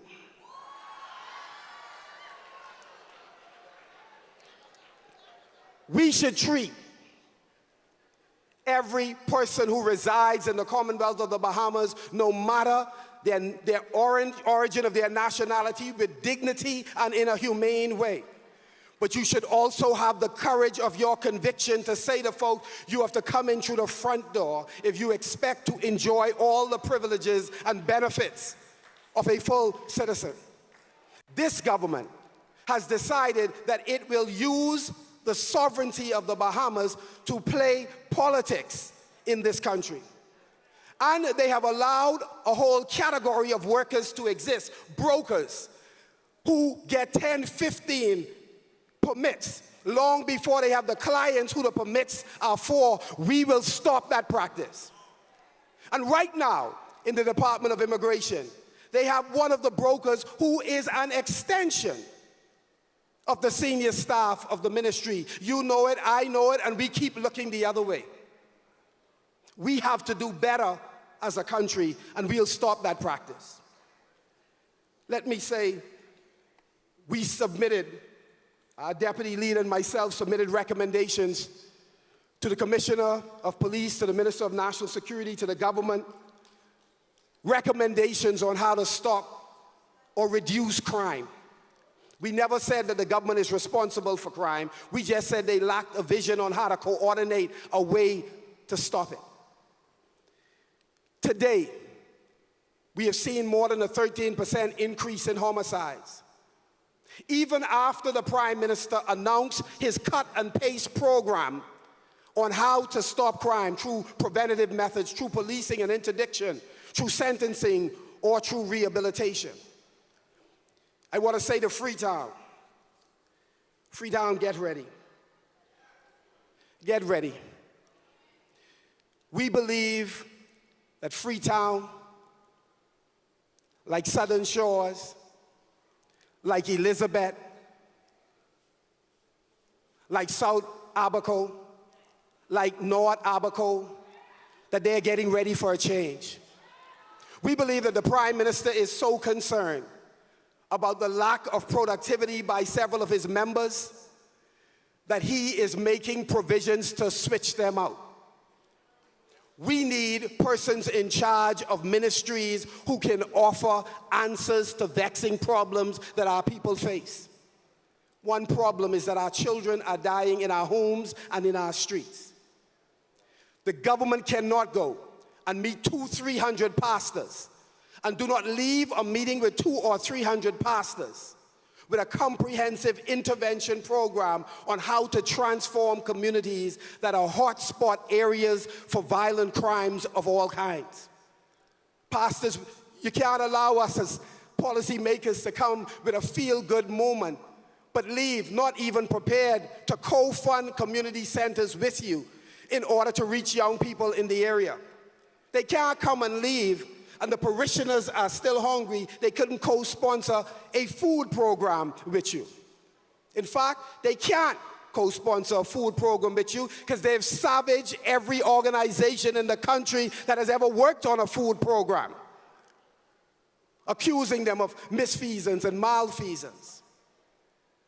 This administration is out of ideas and they're out of time. And so FNMs, as I take my seat, I wanted tonight to say to the Bahamian public that we have confidence in our people. That's why we will not do what the Prime Minister is doing, which is to strangle Bahamian businesses. We will improve the ease of doing business. We will reduce the regulations that continue to tie businesses down in this country. There's no reason to get approval for business startup in Grand Bahama and still have to come to Nassau and get approval from the Cabinet of the Commonwealth of the Bahamas. It is absolutely wrong. A one-stop shop, the time has come. We will not support Family Island local government having consistent override of simple projects that they have approved because some politician is not pleased with who's getting the project. That has to stop. We will change you having to go to 10 different ministries and submit the same identification to all 10 ministries rather than that identification migrating from place to place. Ask Kwesi Thompson. He ran the program. We were making progress. I don't know what these people are doing. we will improve the ease of doing business. And finally, let me say, we started this campaign by making the simple point that we are unstoppable. We are unstoppable. And so for all of those young people who got that letter saying that you can't function in the FNM, when the 3 cubicles are empty next to you because 3 political operatives are not showing up to work, I want to let you know, and we serve notice on those ministries, that we stand with our young people. If we have to occupy your office, to have some nice friendly discussion with you about fair play, we are prepared to do it. And we know you'll change because we are unstoppable. We want to serve notice on the minister with responsibility for energy. If you seek to privatize BPL without going through a competitive bidding process, we'll stand with the workers at BPL. We'll stand with the consumers at BPL. And I know they will stand with us because we know we are unstoppable. We say to the Minister of National Security and to the Attorney General, discharge your duties fairly. Let it relate to all Bahamians equally. You can't have 2 persons occupying the same ministry, having been accused of similar matters, but you are prepared to target one and not deal with the other. The system has to not only be fair, it has to be seen to be fair. And we are prepared to challenge you on fairness because we know we are unstoppable. And we want to say to the Prime Minister, we know you're infatuated with foreigners calling your name at conferences across the world. But we got some work here in the Bahamas for you to do. We need you at your desk. The other fella could get you in plenty problems. Come home and mind the house. You have a lot of new ministers. They ain't sure what to do. They need their daddy to come home and mind the house. We need a deputy prime minister to know you can't go to the Far East and borrow $70 million when the law say only the prime minister has the ability to do so. Prime Minister, come home and mind the house. You can't have a minister who is putting a permanent secretary in a compromising position to sign documents that they know is unethical and illegal to sign, and yet you put them on administrative leave and you expect us to be quiet. The Public Accounts Committee about to raise some questions about that because we know that we are unstoppable. FNMs, they upset tonight because they know a number of persons in here supported Pintard in this convention, but they also know a number of people in here supported Minnis in this convention. And tonight, all of us in here together. And so we send a message to them. FNMs who supported Cecil is here tonight. FNMs who supported Tommy is here tonight. FNMs who supported Isaacs are here tonight. FNMs who supported Ingram are here tonight. FNMs who supported Minnis are here tonight. FNMs who supported Pintard are here tonight. And we are here because we know together we are. Together we are.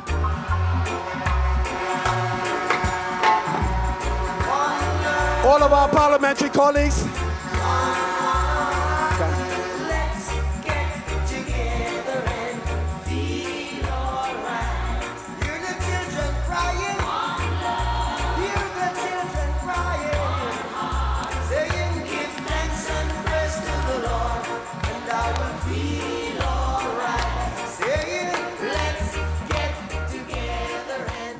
You You are watching RTV's live coverage of the Free National Movement's convention. Of course, tonight we have just heard from the re-elected leader of the Free National Movement, Mr. Michael Pintard.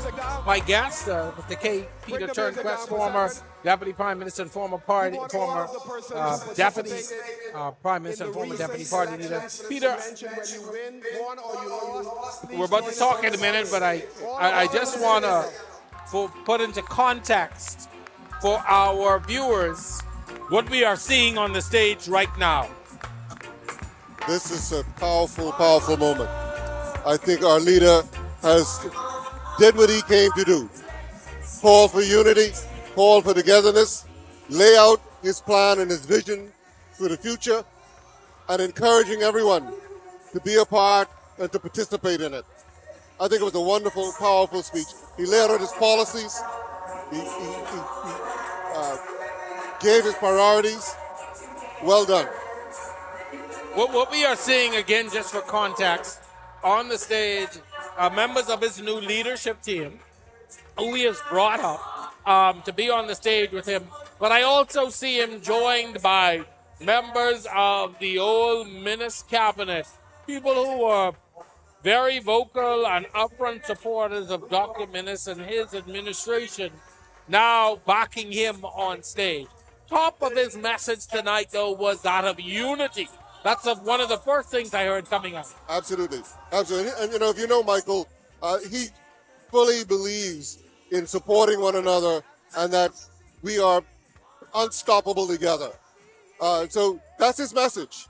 He wants everybody to come back, to feel valued, to feel a part of this, and together, let's do what we set out to do. Out of time talking about what the FNM would do if returned to government, if returned to power. Do you think it was enough to galvanize those who did not support the FNM, who did not support Minnis, and who may even be skeptical about his leadership? I think that this is a brilliant start. He tonight announced some very innovative and creative ideas.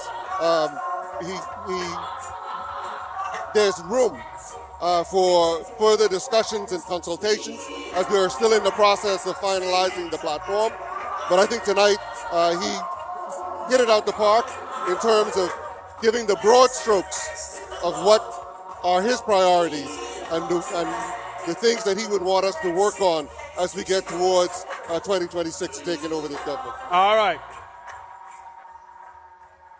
At the top of his message, he promoted one singular goal: to become the next government of the Bahamas. Seemingly, this race and everything is behind him. Before you answer, I'll allow us to take the closing prayer tonight before we finish. Back to the stage now for our closing. Thank you for this awesome convention.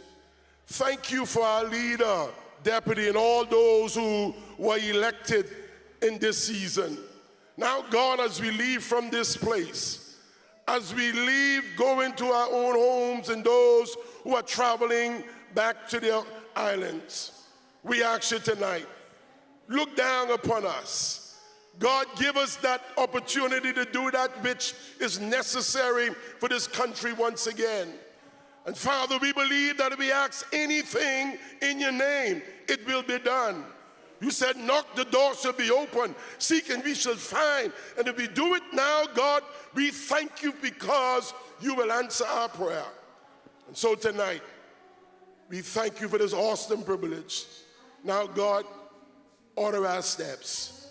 We bless you and we praise you for it now. In Jesus' name, amen. Charlene Saint was also elected as assistant chaplain.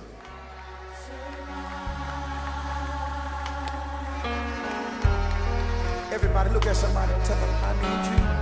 I need you. The convention has officially closed out on stage, but the work for the party really is just beginning in many ways. Again, he promoted one singular goal tonight, and that's to become the next government.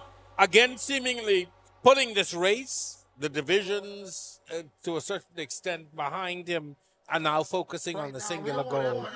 Why is it important, or why was it important for him to immediately focus on that goal? So I think firstly he has to establish that he is in fact the leader and to set the tone.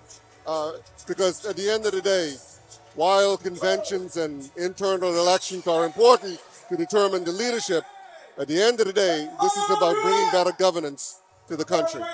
And so we are now, having passed this hurdle, we are now full force onto the general elections. Because we have a country to save, a country to advance, a country to bring new innovative and creative perspectives to, so that again, people can fulfill their desires and their dreams here at home. Was it enough to convince those Minnis supporters, some of whom may have left, we heard, or some who may have returned, but in your opinion, is it enough to convince them? Because he already has his base. He has to now reach out to that, de facto base, even before he can get to the larger population. I believe so. I believe that his message of unity and togetherness has been consistent. He has demonstrated, not only in word, but in deed, that everybody is valued and every opinion is valued. And I think that's where we start. From here, he'll have to go to every constituency, every island, and to carry the message, to reach out and make sure that people understand and feel him, and his sincerity about bringing everybody into this tent and ensuring that everybody has an opportunity to participate and to express themselves. One of the things that stuck out to me immediately is he spoke about things relative to cost of living, cost of electricity, things that we call the misery index in some instances, and the struggles of everyday Bahamians. Is that the right message at this time? Absolutely. I mean, one only has to reflect on the current budget communication, and you realize that there's nothing in it for the average Bahamian. We've all been suffering for some years now with increased inflation, and as the cost of living goes up, you hear the government celebrating the amount of revenue that they're collecting on those higher import costs and giving nothing back, not assisting in any way to reduce the burden on the average Bahamian. This is, I think, there's the president that said it's about the kitchen table issues, the simple issues. We are looking for our government to do their part to help us to be able to bridge this period of high cost, help us to be able to afford to provide the necessities for our family without going broke. I think one of the most insensitive things that this government has done was to reverse the VAT exemptions on bread basket items, on medicines, on school supplies, and providing the tax holiday that we put in place. Because those things directly affect the small man. Agreed. We are going. Yeah, go ahead. Sorry. No, we are going to allow some of our audience to allow some of the entertainment. KB is the featured entertainment for tonight. The final bit of final person on stage for entertainment. We're going to allow you to enjoy a little bit of KB. That's what conventions are about as well. Great entertainment. We'll be back to wrap up in just a moment.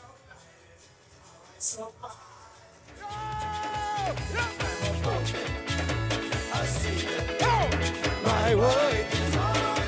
Oh, we dive in, we throw it out like it. How I so. Hey, hey, hey, hey, hey, hey. FNM! Higher, higher, higher, higher. Let's go. Woo! Come on. One more time, one more time, one more time.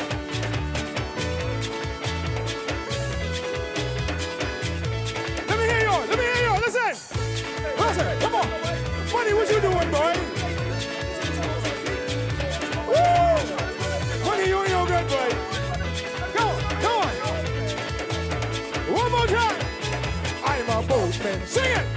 Just one by one. Free diving, throwing out line is how.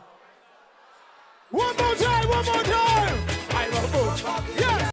Us. One. Free diving, throwing out line is how I survive. Let's go. Resume. Yes, sir. FNMs, many of you, thank you very much. Bahamian culture.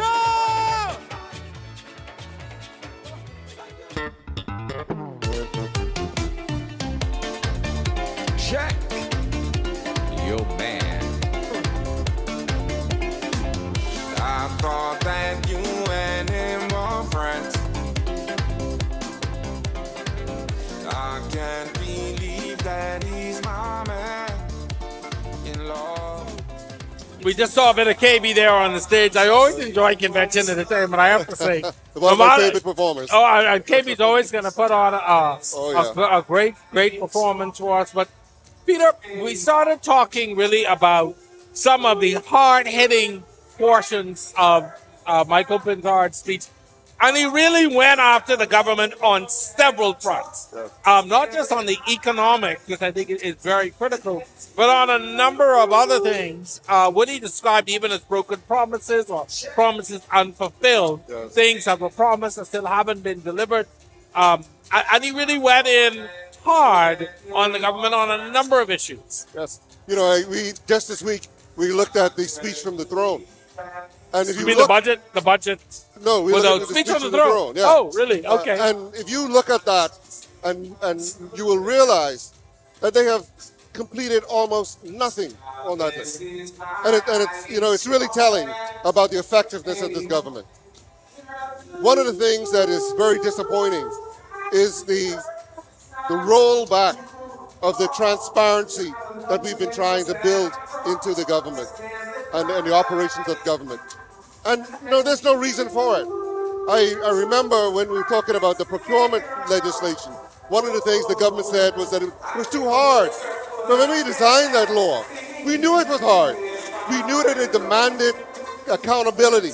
We knew that it demanded certain skills and a commitment. We can't, in this 21st century, believe that we can operate the way we did in the 20th century. This is a digital age, and we have many Bahamians with tremendous talents, but we're not using them to be able to deliver better for the Bahamian people in a more efficient way, and that is unacceptable. And that's why, you know, Grant, to put it this way, this politics today is no place for old people. We need young, progressive people who are willing to push the edge in a positive way, and that's going to bring the Bahamas to where it can and should be. Did I say it? Not just as, you know, we need young, innovative, fresh minds in government, in the civil service, in the public service, throughout countries. We need to get our young people more into the forefront. Absolutely. We're going to take now our broadcast down to over to our Sasha Lightbourne, who is standing by with one of those leaders who is returning. Sasha? Thanks so much, Jerome. Yes, we have Sir Fent Roll here, who was re-elected as Secretary General of the Free National Movement. Sir Fent plays a very intricate process in the electoral part of the convention. Now, Sir Fent, in 2021, Michael Pintard got 297 votes. Tonight, 486. Talk to me a little bit about the spike in numbers. Well, thank you, Sasha. It's great to be here at the the closing night of the FNM Convention. The spike in numbers. Michael Pintard has been able to show the Free National Movement and indeed the Bahamas what he's made of and what he's prepared to do going forward. And so we see the spike in numbers as a part of confidence in his leadership. And so I expect it just to go up even more. There has been an increase in the number of delegates at this convention. We've had an increase in MCMs that was approved at the previous convention. And so even though that there's been an increase in the numbers, it still shows that his actual approval rating in this party continues to rise. And the process overall, how did it go today? I know you guys started a little before 9 and actually ended on the dot at 2. Just talk to me overall about the process, and were there any challenges? Listen, there were minor hiccups, as to be expected, but FNMs are disciplined people. We came here determined to make a choice today. And so we sent out information, we did what we had to do, we got people in, we supported one another because we knew that the democratic process had to go forward and people had to have confidence in it when they see us participating fully in that process. And so today, yes, there were minor hiccups. We will review and the convention committee will look at them. We will make our assessments. We will speak to our delegates. But we've had a wonderful time today and we've received a wonderful result. All right, you heard it first from the re-elected Secretary General of the Free National Movement, Sir Fant Roll, about just how the process went. We'll throw it back over to you, Jerome. Thank you very much, Sasha. Sasha Lightbourne, with a great interview there. And I really have to take an opportunity to brag a little bit. You know, we have been covering this convention well in advance of today, but the team led by Sasha Lightbourne did a great job in our digital space all day, bringing the results, well, the happenings and the results of this convention, and showing us too that, you know, there is always that interest in politics, but I always find that opposition politics is always so much more exciting. And to me, it doesn't matter which party it's in. The opposition, the opposition politics, to me, is always a bigger draw. All right. And so that is always something I find interesting. Mr. Pintard also called out to former Prime Ministers Ingram and Minnis for their contributions and their incomparable leadership, while also speaking about the power of togetherness. He also spoke glowingly about Dr. Minnis, highlighting the pivotal role that he played during the Ingram administration, namely the hand he had in introducing catastrophic health insurance, as well as weathering the storm in opposition. Was this the way to go, to get the base to really go into introspection about what needs to happen to move forward? Oh, absolutely. You know, the reality is that the Minnis administration accomplished some tremendous things in spite of the disaster that was Dorian and then COVID right on the heels of it. And so we don't want to minimize those contributions. In fact, we want to celebrate, and we're proud of the accomplishments during that period. And we're going to build on them. Similarly with Hubert Ingram, tremendous leadership, and you know the popularity of Mr. Ingram today shows or demonstrates the love and respect that people had for his leadership. And so we're building, and bringing it all together is important because we are proud of our history, we're proud of our accomplishments, and we are looking forward to going even higher from here. How does the party actually pay tribute to Dr. Minnis for his contributions? Well, again, there has to be a little bit of a cooling off period, as one would expect. But I'm sure that the leader will find a way to reach out to him again, to bring him in and benefit from his experience. We have a leadership council that is made up of past prime ministers, past leaders, past deputy leaders, past chairmen, and we meet together to discuss what's happening in the country, the shared experiences of all of us in various areas, and provide guidance and assistance to our leader. And so I'm sure that Dr. Minnis will be an integral part of that, helping the leader to flesh out his ideas, to ensure that they're workable, and that we are communicating with the rank and file the way that we envision going. The leader also talked about the PLP taking credit for the work of the former Minnis administration. He spoke specifically about the country's economy being reopened ahead of the PLP coming to office. Meanwhile, the Prime Minister has touted a message to the contrary. Has the party done enough to remind voters about this reality, and how does the FNM reset the narrative effectively? No, absolutely.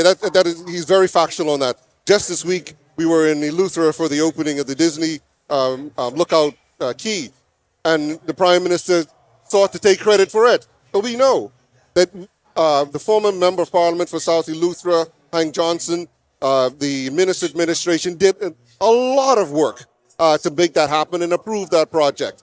But, again, as I was reminded on another matter, some reap and some sow. That's okay, because governments are continuous. But the party itself does have a lot of work to do in terms of its communications apparatus to ensure that we remind the Bahamian people of the accomplishments that we had during our term, and to, more importantly, educate them on the vision that we have for the next 5 years. And just a quick reminder tonight to our audience, we hope you had a chance to participate in our immersive experience on TikTok with our Danielle Miller, who has been in the midst of all the action just outside the convention hall. And I always tell people, the action is always on the outside. This is where you get the information, but the action is out there. Absolutely. We also want to check in with our Megan Shepherd. Megan, I understand that you've got some supporters who are fired up.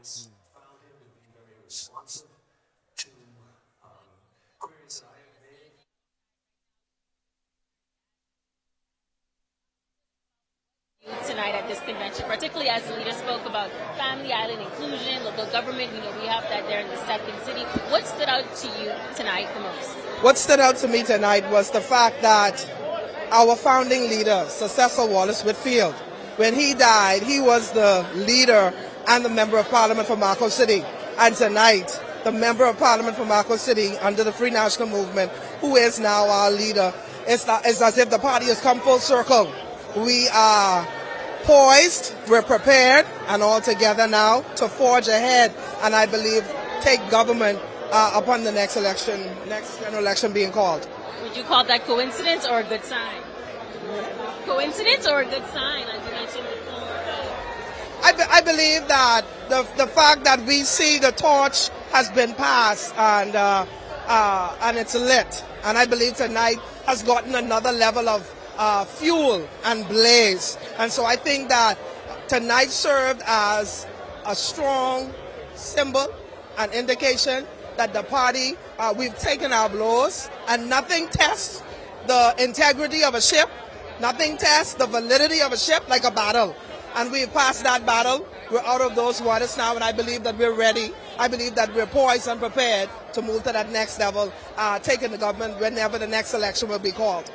We know you played an important and pivotal role in the Free National Movement, as well as particularly for the island of Grand Bahama. What are you looking forward to now, moving the island of Grand Bahama forward, particularly as we continue to see the saga that's going on with the GVPA versus the current administration? Well, one of the things that I realize is that nothing really will happen for Grand Bahama unless those from Grand Bahama make it happen. Those that have roots in Grand Bahama, family in Grand Bahama, investment in Grand Bahama, take the bull by the horn. And I believe tonight the fact that our leader, Mr. Michael Pintard, is from Grand Bahama, I believe that things will change. We will begin to see transformation on another level because he lives there. His family is there. His home is there. So there's going to be another level of transformation, another level of work and involvement, including the second sitting. And so I'm excited to see the kind of change and transformation that will take place when he becomes Prime Minister. Awesome, awesome. Thank you so much, former Senator Jasmine Darius. We're also talking now to another Grand Bahamian, a businessman in Grand Bahama. How are you feeling tonight after this convention and hearing the leader talk about moving the family islands forward, the ease of doing business as a businessman? How are you feeling tonight as a Grand Bahamian? Well, it's an amazing feeling, man. I'm very excited to be here. I'm happy to be a part of this momentous occasion. Just hearing the things that are to come for Grand Bahama, I'm very excited. We have a lot of opportunities now for Bahamians to really show themselves worthy. Bahamians now will have direct opportunity to go to a leader who is from the island of Grand Bahama, who feels the pain of the people and who is most willing to assist. So it's a very, very, very exciting moment for me right now. Awesome, awesome. Thank you so much. And Jerome, as you can hear, the excitement is turning up outside. The music is blasting. The horns are blasting. People are ready to celebrate tonight's outcome of the one-day convention. And so we'll turn it back to you now to the podium. Thank you very much, Megan Shepherd, on the outside, of course, reporting to us from the perspective of what supporters who are obviously fired up for this convention, reporting from their perspectives what they got, but what their hopes and aspirations are. As we get ready to conclude, what should be some of the immediate priorities for the new leadership team? And I'm not just talking about the leader, but he now has a team. What should be their priorities going forward? I think the immediate priority is going out to the constituencies and meeting with them to get their feedback on where they are, what their ideas are, and how they see things going forward. Reconnecting all of the factions of the party to make this unity thing real. Secondly, I think the leader has been working on the platform for the next government for the last at least year and a half now. And so we need to now pull that all together and start to formalize what those policies and priorities are going to be. And then, of course, in tandem with that, starting to build our team. What are our candidates going to look like? What profiles do we want? What kind of talents that we need in order to fulfill that vision and plan that we're putting forward? Anything that he needs to do to address some of the weaknesses that are there within the party at this point, even things that would have led to the last election loss? No, absolutely. I think we hit on a couple of them already. It's just a matter of connecting with people, making sure that the message is communicated clearly up and down the chain in the first instance, and then secondly, with the voting public, being available to the public, and just ensuring that people feel a part of this movement. Understood. Mr. Turnquest, thank you for helping us to navigate this convention tonight. It certainly has been our pleasure to have you with us here on the broadcast. Thank you so much. Pleasure. All right, thank you again. All right, on behalf of my guests, Peter Turnquest, our broadcast team, including our Sasha Lightbourne and our Megan Shepherd and Berthany McDermott, as well as our Danielle Miller, who held it down on TikTok, I'm Jerome Sawyer. Until next time, thank you so much for watching. Have a good night.